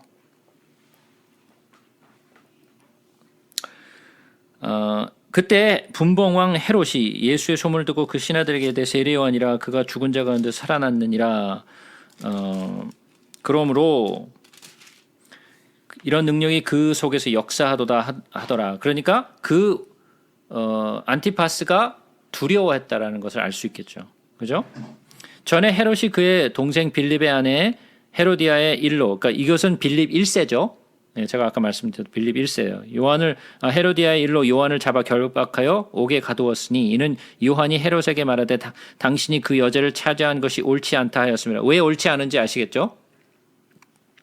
헤롯이 요한을 죽이려 하되 무리가 그를 선지자로 여김으로 그들을 두려워하더니 마침 헤롯의 생일이 되어 헤로디아의 딸이 연석 가운데 춤을 추어 헤롯을 기쁘게 하니 헤롯이 맹세로 그에게 무엇이든지 달라는 대로 주겠다고 하거늘 그가 제 어머니의 시킴을 듣고 이르되 세례 요한의 머리를 소반에 얹어 여기서 내게 주소서 하니 왕이 근심하나 자기가 맹세한 것과 그와 함께 앉은 사람들 때문에 주라 명하고 사람들을 보내어 옥에서 요한의 목을 베어 그 머리를 소반에 얹어서 그 소녀에게 주니 그가 자기 어머니에게로 가져가니라. 그러니까 지금 어떻게 된 거예요? 결국은 그 헤로디아가 결국은 세례 요한을 죽이라고 해서 결국은 죽인 거죠. 그죠? 그냥 그 사이드로 제가 말씀드릴게요. 어떤 사람들은 이런 이야기들을 해요. 그냥 이렇게 참고로만 들으세요. 뭐 이렇게 중요한 건 아니니까. 살로메가 원래는 세례 요한을 사랑했는데 네, 살로메를 사랑했는데 이 세례 요한이 거절을 하는 바람에 이 불타는 이 예. 증오심으로 말미암아 살로메가 세례 요한을 죽였다라는 이제 그런 그런 이제 이야기가 있죠. 그래서 그런 이야기가 있다. 그러니까 왜 이런 이야기를 제가 드리냐면은 그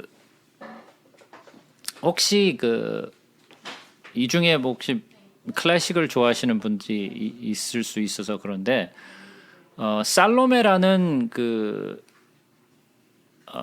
오페라가 있어요. 오페라가 있는데 리하르트 슈트라스라는 사람이 이제 이 오페라를 지어가지고 이 살로메라는 오페라에 그 이야기가 나와요. 그 오페라의 이제 그러한 배경으로 그런 스토리를 배경으로 해서 나오는데 그게 극작가였던 그 오스카 와일드라는 사람이 썼던 그 책을 기준으로 해서 이 오페라를 만들어요. 그래서 그러한 내용들이 이제 오페라에 이제 등장하게 되는데 이 오페라와 그 극작가의 이야기를 듣고 사람들이 헤로디아는 이랬다 또는 살로메는 이랬다 뭐 또는 그 세례 요한은 이랬다라는 이야기가 분분하게 많이 그때부터 나오기 시작했어요. 그래서 많은 사람들이 잘못된 정보를 가지고 자꾸만 성경을 논하는 사람들이 있어요. 그래서 혹시나 그런 사람들이 이제 이런 이야기들을 혹시 하게 되면 그게 어떠한 배경을 가지고 있는지를 조금 아시면 그것이 잘못됐다는 것. 성경에서 나온 이야기가 아니라 그것은 어떤 극작가 오스카 와일드의 극본에서 나온 거고 그것으로 오페라가 나오게 된 거고 그것으로 사람들이 많은 잘못된 지식들을 가지게 됐다라는 것을 좀 알고 계시면 그게 이제 어떠한 내용인지를 좀 이해하실 수 있으시겠죠. 뭐 중요한 이야기는 아니에요. 그러나 이제 그런 것을 상식적으로 좀 알아놓으시면 앞으로 이제 누군가 그런 이야기를 하게 된다 할지라도 그것이 성경과 전혀 상관없는 이야기라고 얘기해 줄 수 있겠죠. 그죠? 예. 그래서 12절에 보게 되시면 요한의 제자들이 와서 시체를 가져다가 장사하고 예수께 아뢰니라. 요한의 제자들이 누굴까요? 네? 누구요?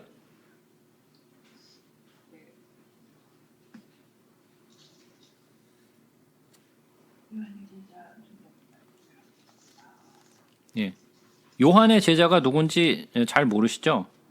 예. 모르시는 게 정상이에요.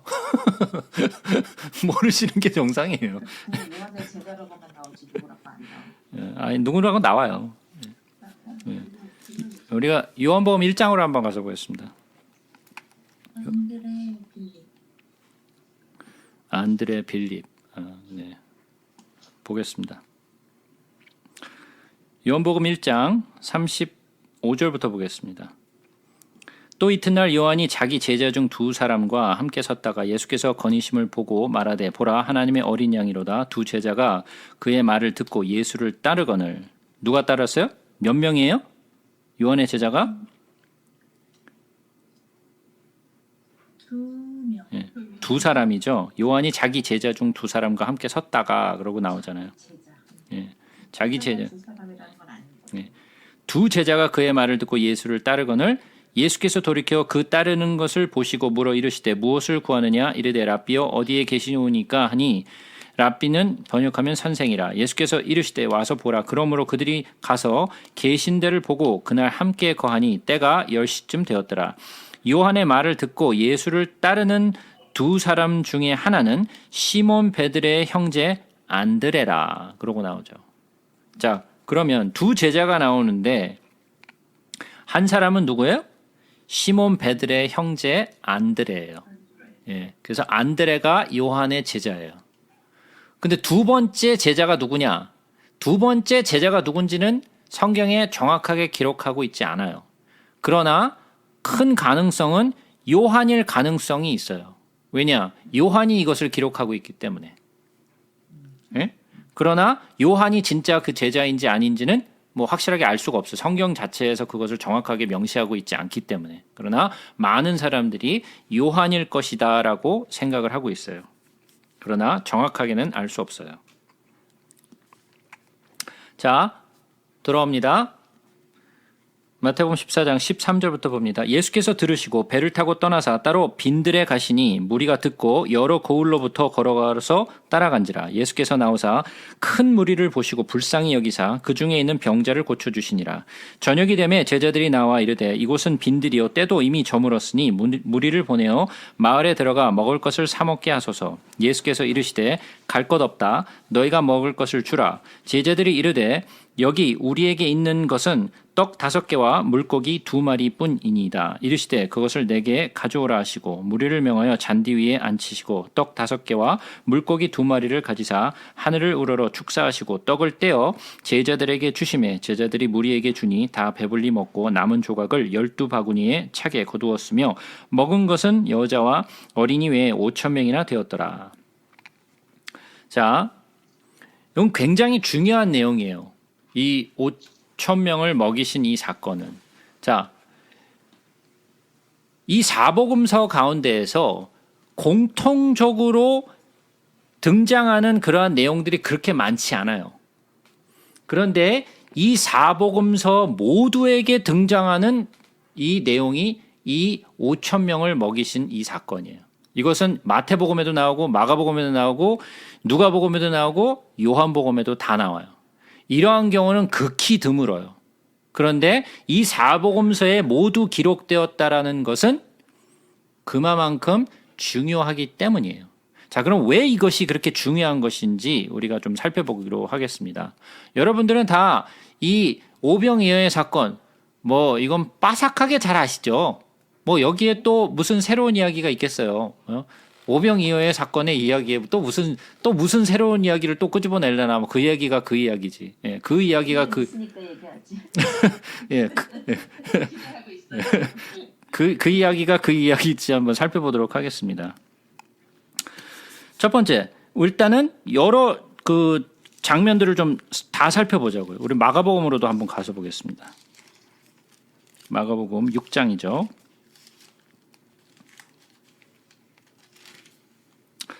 30절부터 보겠습니다. 사도들이 예수께 모여 자기들이 행한 것과 가르친 것을 낱낱이 고하니 이르시되 너희는 따로 한적한 곳에 가서 잠깐 쉬어라 하시니 이는 오고 가는 사람이 많아 음식을 먹을 겨를이 없음이라. 이에 배를 타고 따로 한적한 곳에 갈새 그들이 가는 것을 보고 많은 사람이 그들인 줄 안지라.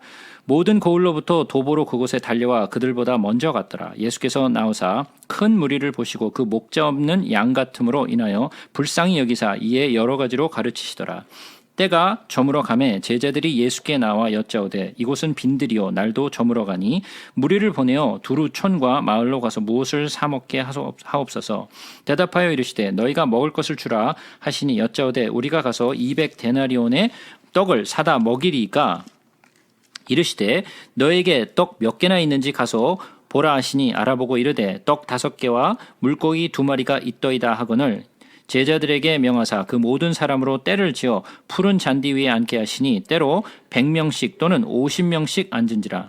예수께서 떡 5개와 물고기 2마리를 가지사 하늘을 우러러 축사하시고 떡을 떼어 제자들에게 주어 사람들에게 나누어 주게 하시고 또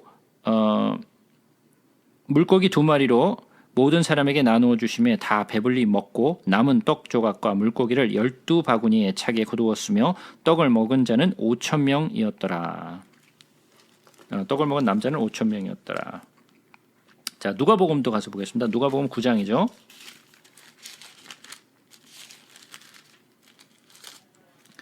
누가복음 9장 10절부터 보겠습니다. 사도들이 돌아와 자기들이 행한 모든 것을 예수께 여쭈니 데리시고 따로 벳세다라는 고을로 떠나가셨으나 무리가 알고 따라왔거늘 예수께서 그들을 영접하사 하나님의 나라의 일을 이야기하시며 병 고칠 자를 고치시더라. 날이 저물어가매 12사도가 나와 여짜오되 무리를 보내어 두루 마을과 촌으로 가서 유하여 먹을 것을 얻게 하소서. 우리가 있는 여기는 빈들이니이다. 예수께서 이르시되 너희가 먹을 것을 주라 하시니 여짜오되 우리가 떡 5개와 물고기 2마리밖에 없으니 이 모든 사람을 위하여 먹을 것을 사지 아니하고는 할 수 없사옵나이다 하니 이는 남자가 한 5,000명 되밀어라. 제자들에게 이르시되 때를 지어 한 50명씩 앉히라 하시니 제자들이 이렇게 하여 다 앉힌 후 예수께서 떡 5개와 물고기 2마리를 가지사 하늘을 우러러 축사하시고 떼어 제자들에게 주어 무리에게 나누어 주게 하시니 먹고 다 배불렀더라. 그 남은 조각을 12바구니에 거두니라. 자, 똑같은 내용 요한복음 6장으로 갑니다.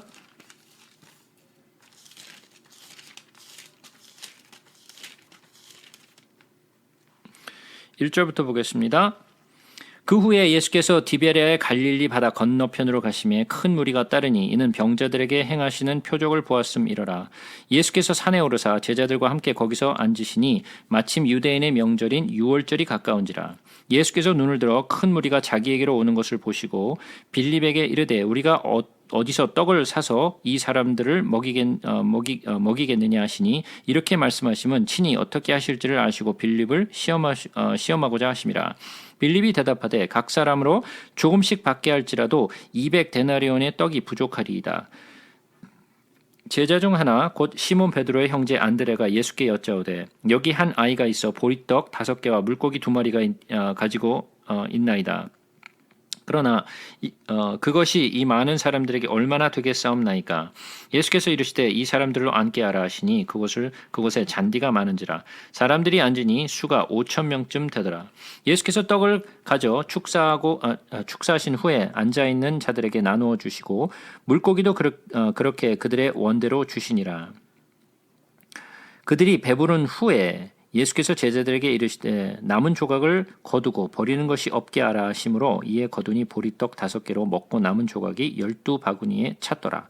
그 사람들이 예수께서 행하신 이 표적을 보고 말하되 이는 참으로 세상에 오실 그 선지자라 하더라. 그러므로 예수께서 그들이 와서 자기를 억지로 붙들어 임금으로 삼으려는 줄 아시고 다시 혼자 산으로 떠나가시니라.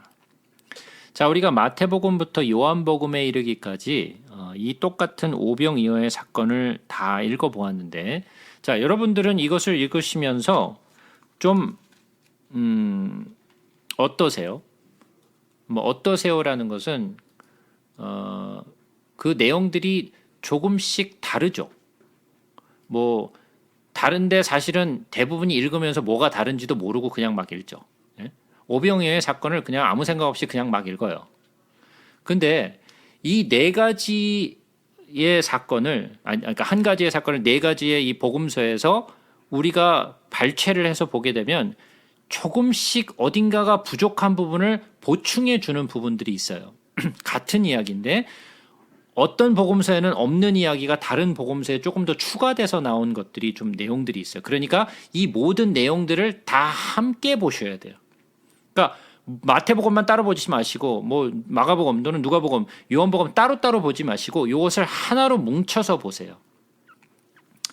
그래서 보시게 되면 제가 여러분들에게 편하게 볼 수 있도록 아예 그냥 표를 만들었어요. 그냥. 자, 얼마나 편해. 성경을 뒤적뒤적 안 그려도 이렇게 그냥 다 그냥 한 곳에 그냥 다 모아놓으니까 얼마나 좋아. 그죠? 그러니까 이렇게 비교해서 보실 수 있도록 제가 표를 만들었어요.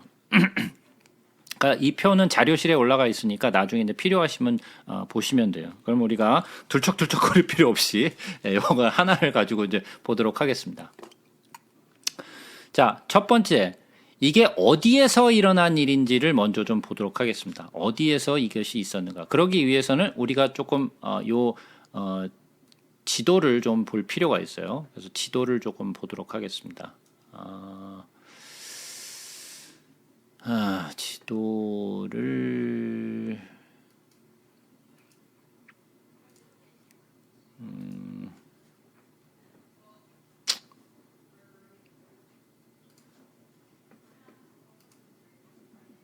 잠시만요. 어디다 놨나 내가? 딴 데다 놨나?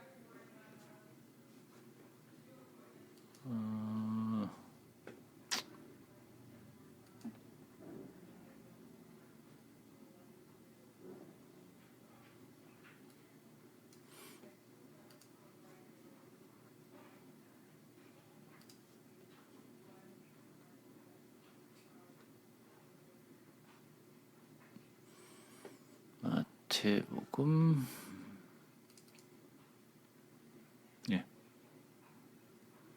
자, 내용을 보시게 되면 지도를 좀 보면서 얘기하겠습니다.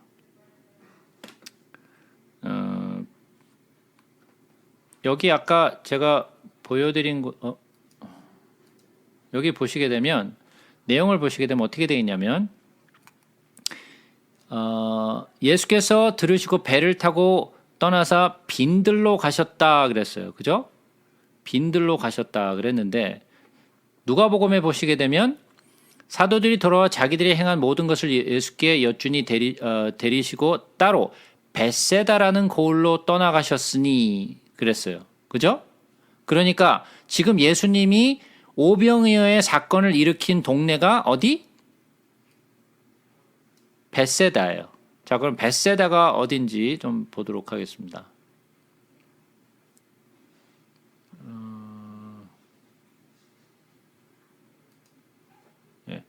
여기가 벳세다예요. 보이시나요? 여기 이제 갈릴리 바다인데, 이거를 갈릴리 바다 또는 소리가 안 들리는데요? 예? 소리가 안 들려요? 잠시만요. 죄송합니다. 네. 예, 네. 들리나요? 예, 죄송합니다. 자, 여기가 이제 벳세다인데, 여기가 이제 갈릴리 바다인데, 나중에 이것을 갖다가 티베리아라고 불러요. 그러니까 이게 갈릴리 바다, 티베리아 같은 곳이에요. 그래서 벳세다가 이 근방에 있어요. 근데 나중에 어디로 가느냐면 이제 여기서부터 나중에 배를 타고 이제 건너가시죠. 그건 이제 다음번에 이제 우리가 배우게 될 내용인데 일단은 벳세다에 지금 계시다라는 걸 우리가 알 수 있겠죠. 그죠? 자, 그러면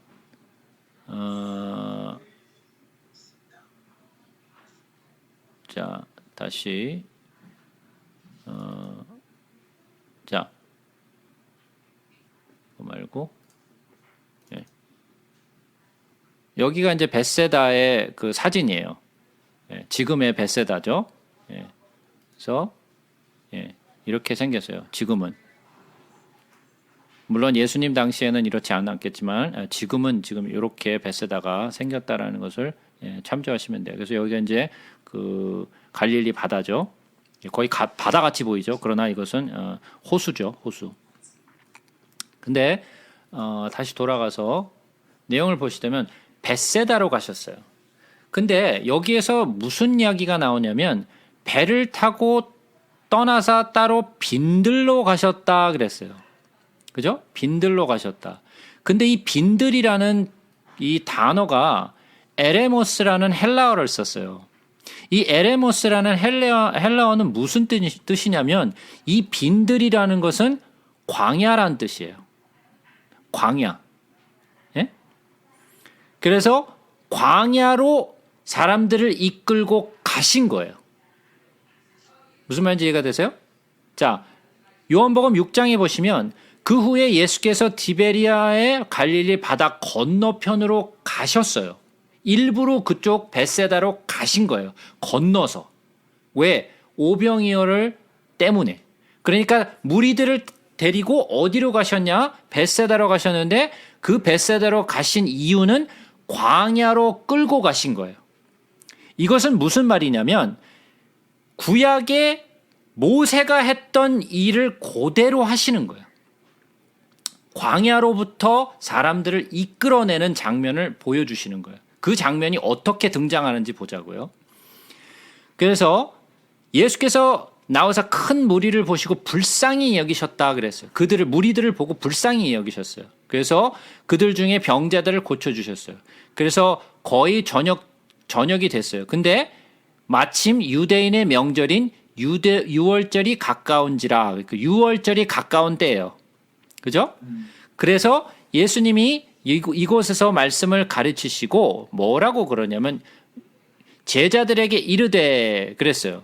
그러니까 제자들에게 이르되 그랬는데 요한복음에 보시게 되면 누구에게 물으셨어요? 빌립에게 물으셨어요. 빌립에게. 예? 그래서 예수께서 눈을 들어 큰 무리가 자기에게 오는 것을 보시고 빌립에게 이르시되 우리가 어디서 떡을 사서 이 사람을 먹이겠느냐 하고 물어보셨어요. 그러니까 빌립에게 직접 물으신 거죠. 자, 그러면 여기서 이제 질문이 하나 있어요. 왜 빌립에게 물으셨을까요? 빌립이 출신이 그런 거예요. 예? 빌립이 베세다 출신. 그렇죠. 빌립이 벳세다 출신이에요. 고향이 벳세다예요. 자, 그러면 빌립이 벳세다에 대해서 자랐으니까 거기 출신이니까 그 동네를 잘 알고 있겠죠. 그죠? 그 동네를 잘 알고 있어요. 그래서 예수님이 빌립에게 물으신 거예요. 이 동네를 잘 알고 있으니까. 그래서 우리가 어디서 떡을 사서 이 사람들에게 먹이겠느냐 하고 빌립에게 물으셨는데 빌립이 뭐라고 대답하느냐면 7절에 보시면 빌립이 대답하되 각 사람으로 조금씩 받게 할지라도 200데나리온의 떡이 부족하리이다. 자, 200데나리온. 자, 데나리온의 가치가 뭐죠? 하루 일당인가요? 네. 1데나리온. 그렇죠. 하루에 일꾼이 돈을 버는 일당이에요. 하루 종일 일해서 번 일당이 데나리예요. 그죠? 그러니까 하루 종일 일한 것을 전부 다 부어야 1데나리온인데 200데나리온이니까 예를 들어서 우리가 하루에 뭐 100불을 번다고 치자고요. 예? 100불을 번다고 치자고요. 그러면은 뭐 200데나리온이면 얼마요? 2만 불이 필요한 거죠. 그죠? 2만 불이 필요한 거예요.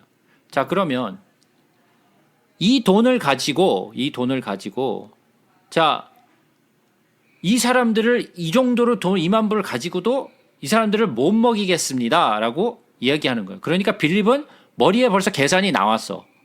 이 사람들을 얼마만큼 먹이려면 어느 정도 돈이 필요한지 계산이 나왔어요. 그죠? 근데 남자가 몇 명이라? 5,000명. 남자가 5,000명이라 그랬어요. 자, 그러면 남자만 5,000명이니까 아이들과 또 여인들과 뭐 다 합치면 훨씬 더 많은 사람들이 모였겠죠. 그죠? 자, 그러면 뭐 예를 들어서 한 15,000 정도 모였다고 치자고요. 자, 그러면 그게 어느 정도 되는지 한번 보겠습니다.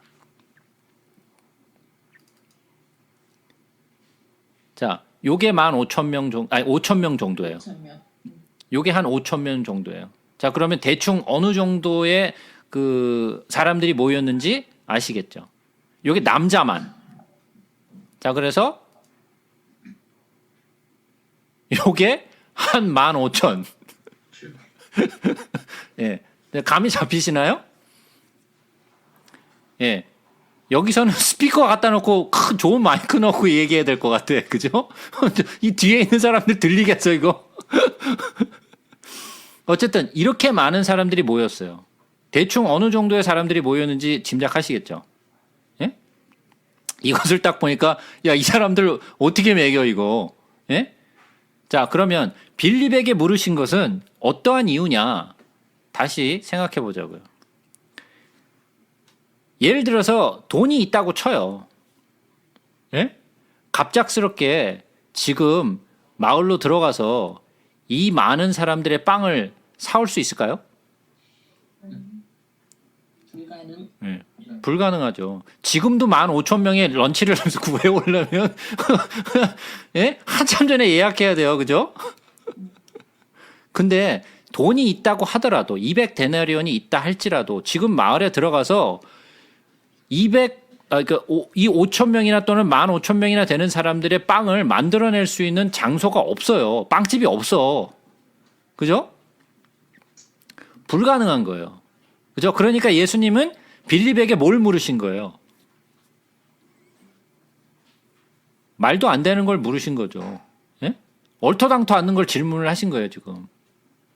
이거 빌립은 잘 알죠. 동네에 빵집이 몇 개 있는지까지 다 알아. 그죠? 집에 이 동네에 빵이 몇 집밖에 없는데 거기서 무슨 빵을 어떻게 사와 지금? 그러니까 빌립에게 일부러 물으신 거예요. 할 수 있겠니? 불가능하다라는 거죠. 자, 한번 생각해 보세요. 모세가 사람들이 컴플레인을 했을 때 뭐라 그랬죠? 아니, 하나님, 내가 이 사람들 낳습니까? 예, 내가 이 사람들을 낳습니까? 바다에 물고기들을 다 잡아온들, 동물을 다 잡은들 이 사람들 먹일 수 있겠습니까? 그러니까 하나님이 뭐라 그랬어요? 예, 내 손이 짧으냐? 그러고 물으셨죠. 그러고 나서 메추라기와 이런 것들을 다 모아오셨죠. 그죠? 그래서 그들에게 만나와 메추라기를 먹이셨어요? 안 먹이셨어요? 먹으셨어요. 먹이셨죠. 자, 그럼 여기 모인 사람들 그 이야기를 알까요? 모를까요? 당연히 알죠. 네, 당연히 알죠. 빌립도 알아요. 예? 근데 그 일을 기억했을까요? 아니요. 네, 전혀 기억하지 않았어요. 여기 모인 사람 어느 누구도 제자들도 포함해서 그 일을 기억하지 않았어요. 근데 다시 말씀드렸죠. 왜 예수님이 이들을 광야로 이끌고 나왔는지, 지금 뭘 보여주려고 하시는지 이해가 되시죠? 광야에 있었던 사건을 그대로 재현시키는 거예요. 만나를 주었을 때의 사건을 그대로 재현시키시는 거예요, 지금. 이 사람들에게. 무슨 말인지 이해가 되시죠? 마치 빌립에게 물은 것은 뭐예요? 모세에게 물은 것처럼 물은 거예요. 그죠? 그래서 이 내용 가운데 만약에 가장 중심되는 말씀이 있다면 무슨 말씀일까요?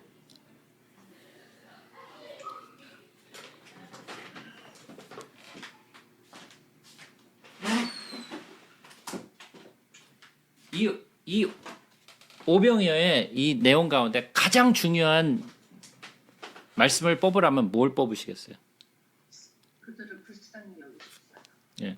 다른 분들은? 광야로 데려간 거. 예.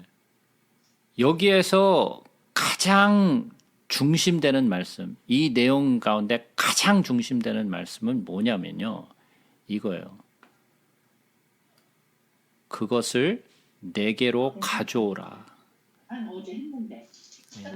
예. 그것을 내게로 가져오라. 예수께로 가져와야 되는 거예요.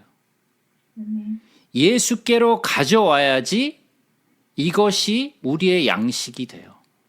그래서 내게로 가져오라 하신 것이 가장 중요한 말씀이에요. 이 내용 가운데.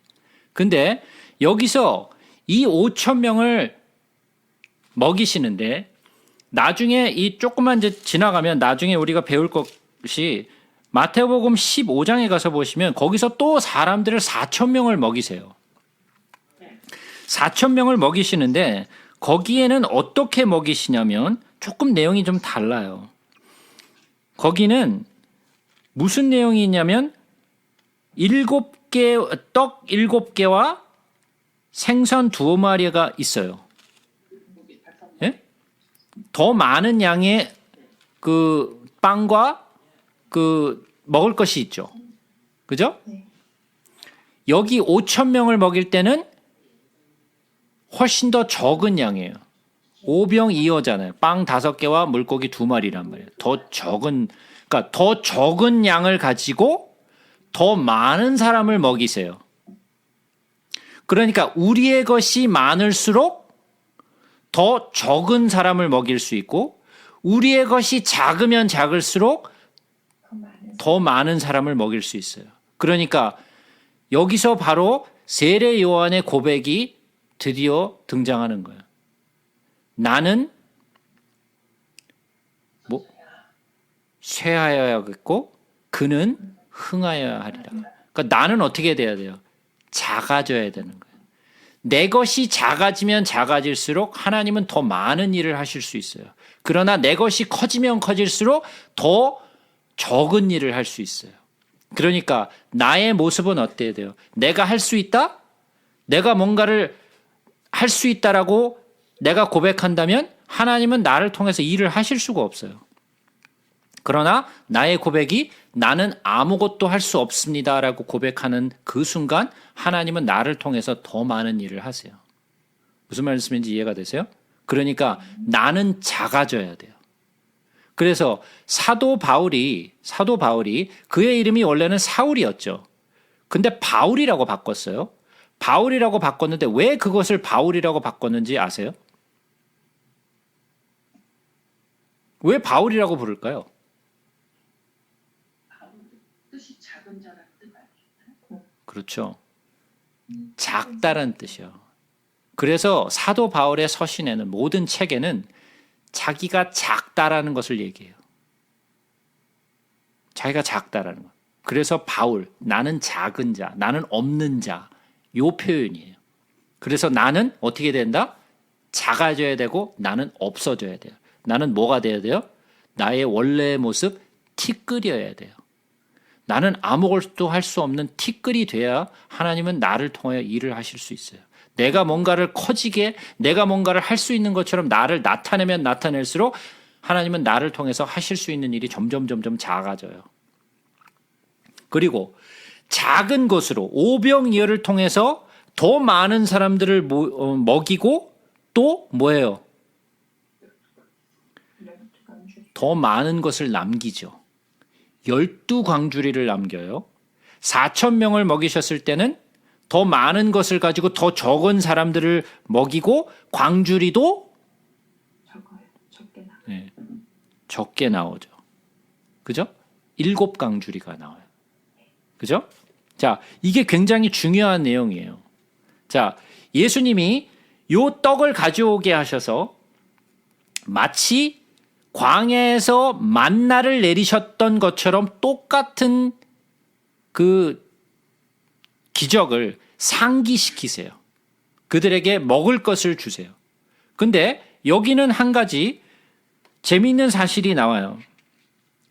우리 손에 있을 때는 우리 손에 있는 5병이요. 그리고 우리 손에 있는 7병이요는 아무리 해도 변하지 않아요. 그냥 그대로예요.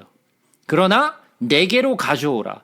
예수께로 가져왔을 때 드디어 예수님의 손에서 빵도 살아있는 것이 아니고 고기도 살아있는 것이 아니에요. 다 죽은 거예요. 물고기도 죽은 거고 이 빵도 밀을 가지고 죽은 곡식을 가지고 만든 빵이잖아요. 그러니까 빵도 죽은 것이고 고기도 죽은 것이에요. 그런데 죽은 고기와 죽은 빵이 어떻게 변해요? 마치 살아있는 것처럼 계속해서 나와요. 마치 살아있는 생물이 자라듯이 예수님의 손에 들려졌을 때 마치 살아있는 것처럼 변화해요.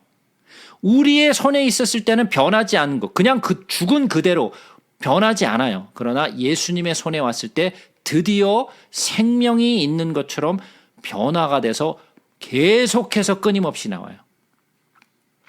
살아있는 것만이 움직이고 살아있는 것만이 이렇게 변화가 되는지 죽은 것은 변하지 않아요. 무슨 말인지 이해가 되시죠? 자, 예수님의 손에서 작은 것은 더 큰 것으로 변한다. 그리고 다 배불리 먹었다 그랬어요. 그냥 적게 먹은 것이 아니라 다 배부르게 먹었어요. 그죠? 그러니까 충분하게 먹이셨어요. 그런데 예수님이 떡을 주시는데 그냥 주시나요? 아니죠. 제일 먼저 어떻게 하셨어요? 떡을 하시고 축사하시고 떼어줬어. 떼어줬다. 요 떼어줬다라는 게 뭔 말이에요? 찢겨지는 거. 자, 떡을 떼셨다라는 거예요. 이거는 자, 영어의 표현을 보시면 broke the bread예요. 자, 빵이 두 조각이 나는 것은 뭘 표현해요? 예수 그리스도의 십자가의 죽으심, 그의 육체의 찢으심을 얘기하는 거예요. 그래서 마지막에 만찬을 나누시면서 뭐라 그래요? 떡을 떼셔서 뭐라 그래요? 이것을 먹어라라고 말씀을 하셔요. 이것을 먹지 않으면 너와 나와 상관이 없다라고 말씀해요. 이것은 나의 육체라고 말씀하시잖아요. 그죠? 떡을 떼세요. 이것은 뭐냐? 예수 그리스도의 몸을 찢어서 우리에게 양식을 주신 거예요. 생명의 양식을 주신 거예요. 무슨 말씀인지 이해가 되시죠? 자, 오병이어예요. 왜 오병이어일까요? 물고기는 또 뭐야? 제자들을 보면서 뭐라고 말씀하셨어요? 너희들이 이제 fisherman인데, 너희가 fisherman인데 내가 너희를 사람을 낚는 어부로 만들었겠다 그렇게 말씀하시죠. 처음에는 fisherman이 사람을 낚는 어부로 만들어요. 그죠? 그러면 이 나중에 요한복음 맨 마지막에 가서 보시면 그들이 그 갈릴리를 가서 바다에서 물고기를 못 잡았는데 예수님이 와서 너희 오른쪽에 그물을 내려라 그래갖고 물고기를 많이 잡잖아요. 그죠? 그래서 몇 마리를 잡았어요? 153마리요. 예. 자, 이런 물고기를 잡는 장면이 두 번 나와요. 베드로를 처음 만났을 때 그 장면이 나오고요. 그 다음에 여기서 두 번째로 또 물고기 잡는 장면이 나왔어요. 그죠? 근데 첫 번째 물고기를 잡았을 때는 어땠다 그랬어요? 배가 가라앉을 정도로 많이 잡혔다라고 얘기했어요. 거기에 몇 마리 잡았다고 말이 나오나요? 안 나와요. 두 번째 잡았을 때는 몇 마리 잡았다고 나와요. 153마리를 잡았다라고 나와요. 왜 여기는 왜 153마리를 잡았다고 나왔을까요? 자, 그거는 사실 우리가 원래는 요한복음에 가서 배워야 되는 건데 미리 땡겨서 말을 좀 할게요. 간단하게 먼저 얘기를 할게요. 이 153마리라는 것은 숫자적으로 나온 거죠. 그죠? 자, 헬라어와 히브리어의 특징이 있다 그랬어요. 그 뭐 특징이 있다 그랬죠? 알파벳의 넘버가 있다. 예. 이 알파벳, 히브리어의 알파벳과 헬라어의 알파벳에는 고유 넘버가 있어요. 그래갖고 모든 것을 숫자로 만들어낼 수 있는 것이 요 헬라어와 히브리어의 특징이에요. 그죠? 근데 요 153마리는 뭐를 볼 수 있느냐면 브네이 엘로힘이라는 것은 뭐냐면 하나님의 아들들이라는 말을 갖다가 숫자를 뽑아내면 153이에요. 뭐라고요? 하나님의 아들들. 브네이 엘로힘. 그러니까 이 물고기는 뭐예요? 하나님의 아들들이라는 거죠. 자, 이 둘이라는 숫자는 뭐예요? 증인의 숫자라고 제가 말씀드렸어요. 2라는 숫자는 증인의 숫자예요. 예? 왜 이게 증인의 숫자냐? 그러니까 예수님이 제자들을 보내실 때 항상 어떻게 보내요? 둘씩 보내죠. 그리고 요한계시록에도 예수님을 그 증인이 나오죠. 몇 명이 나와요? 2명이 나오죠. 예? 2라는 숫자는 제가 많이 구약을 하면서 제가 많이 보여드렸어요. 그래서 요것은 예수님이 자기의 몸을 찢어서 생명의 떡을 주시는 그 모습을 지금 보여주시는 거예요. 그래서 제자들에게 떡을 떼어서 제자들에게 나누어 주심에 제자들이 사람들에게 주었어요. 그러니까 예수의 손에서 제자에게로, 제자에게서 무리에게로 가요. 그죠? 예수님이 직접 돌아다니면서 나눠준 게 아니에요. 예수님이 제자에게 주셨어요. 그러니까 제자들은 뭘 봤어요? 계속해서 예수님의 손에서 떨어져 나오는 떡과 생선을 보았죠. 그죠? 그들이 배불리 먹었는데 왜 12바구니가 남았을까요? 예수님이 뛰다 보니까 너무 많이 뛰었네. 예, 너무 많이 뛰어가지고 그거 다시 그 회수해. 그래가지고 12바구니를 다시 회수하신 걸까요? 자, 예수님이 4,000명을 먹이셨을 때도 떡이 남아서 7광주리가 남았어요. 그죠? 자, 그러면 두 가지 숫자가 나와요. 12광주리, 7광주리. 자, 이 12라는 숫자와 이 7이라는 숫자는 성경에 있어서 굉장히 큰 의미를 가지고 있어요. 맞나요? 5,000명을 먹이실 때는 이들이 하루를 굶었어요. 이들이 하루를 굶었어요. 4,000명을 먹이셨을 때는 어땠죠?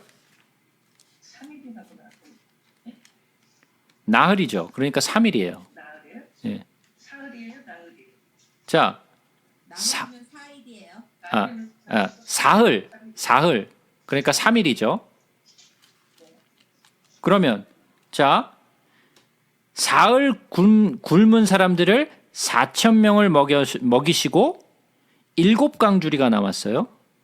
하루를 굶은 사람 5,000명을 먹이고 12광주리가 남았어요. 자, 12는 뭐고 7은 뭘까요? 12는 완전한 숫자, 7은 안식의 숫자, 완전한 숫자, 교회의 숫자, 또 12는 12 제자. 자, 보세요. 나도 모르겠네요. 사흘과 7일. 사흘과 7광주리. 그러니까 7은 성령이 이 교회에 보내신 숫자예요. 그죠? 성령이 교회를 위하여 보내신 숫자예요. 그것은 우리가 여러 군데서 보았죠. 요한계시록에서도 보았고 스가랴서에서도 보았고 여러 군데서 그 이야기가 나와요. 자, 그러면 7이라는 숫자는 이 교회, 이 땅에 있는 교회를 얘기하는 거예요. 이 땅에 있는 이 교회. 자, 그것은 어떻게 출범한다? 사흘, 즉 다시 말해서 예수 그리스도의 죽으심과 부활하심으로 7교회, 7이라는 이 땅의 교회의 숫자, 성령이 이 땅의 교회를 위하여 보내신 숫자가 완성돼요. 그런데 하루 굶은 사람들, 근데 그 사람들을 위하여 5,000명이 먹고 12광주리가 남았어요. 12는 뭐예요? 완성된 교회의 숫자예요. 완성된 교회의 숫자. 완성된 교회의 숫자라는 것이 뭐예요? 자, 요한계시록에서 보시게 되면 처음에 시작이 어떻게 돼요? 7777777 계속 7이라는 숫자가 반복돼서 나와요. 7교회, 그죠? 7 두루마리, 예? 7 나팔, 7 대접, 그러면서 계속 7이라는 숫자가 처음에 막 계속해서 나와요. 그러다가 요한계시록의 마지막에 가서는 뭐가 계속 반복돼서 나오죠? 12라는 숫자가 반복돼서 나와요. 맨 마지막에는. 그죠? 무슨 12가 계속 나오죠? 무슨 10이라는 숫자가 계속 반복돼서 나와요? 생명나무가 있어 12가지 열매를 맺고 12가지 열매를 맺고 12문이 있고 그죠? 12기초석이 있고 12사도의 12이름이 있고 그죠? 예. 144큐빗 그죠? 12 곱하기 12 다 10이에요. 뭐예요? 완성된 교회의 숫자예요. 이것은 언제? 예수 그리스도의 재림.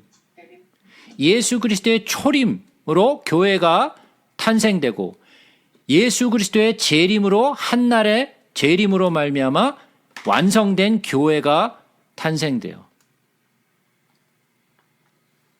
무슨 말씀인지 이해가 되세요? 네. 자, 이 오병이어의 사건은 이제 조금 오늘은 시간이 없어서 다 연결해서 해야지 못하는데 이제 물 위를 걸으시고 다음에 이제 장소로 이제 옮겨가시죠. 그 다음에 옮겨가는 장소를 통해서 도대체 어떠한 일을 하시기 원하시는가를 우리가 계속해서 볼 거예요. 원래는 사실 연결해서 봐야 되는데 오늘 시간이 없어서 다 연결해서 못 보는데 어쨌든 이 오병이어라는 것은 예수 그리스도께로 가져와야만 생명의 떡이 된다라는 거예요. 우리가 작아져야 된다라는 것. 그리고 이것이 교회의 탄생과 예수 그리스도의 죽으심과 부활하심으로 인하여서 교회가 탄생되고 그리고 예수 그리스도의 재림으로 말미암아 완전히 완성된 교회가 이제 출범하게 된다라는 것을 가르쳐주고 있는 것이 오병이어의 사건이에요. 이해가 되셨나요? 네. 자, 그러면 오늘은 여기까지만 하겠습니다. 혹시 질문 있으신가요?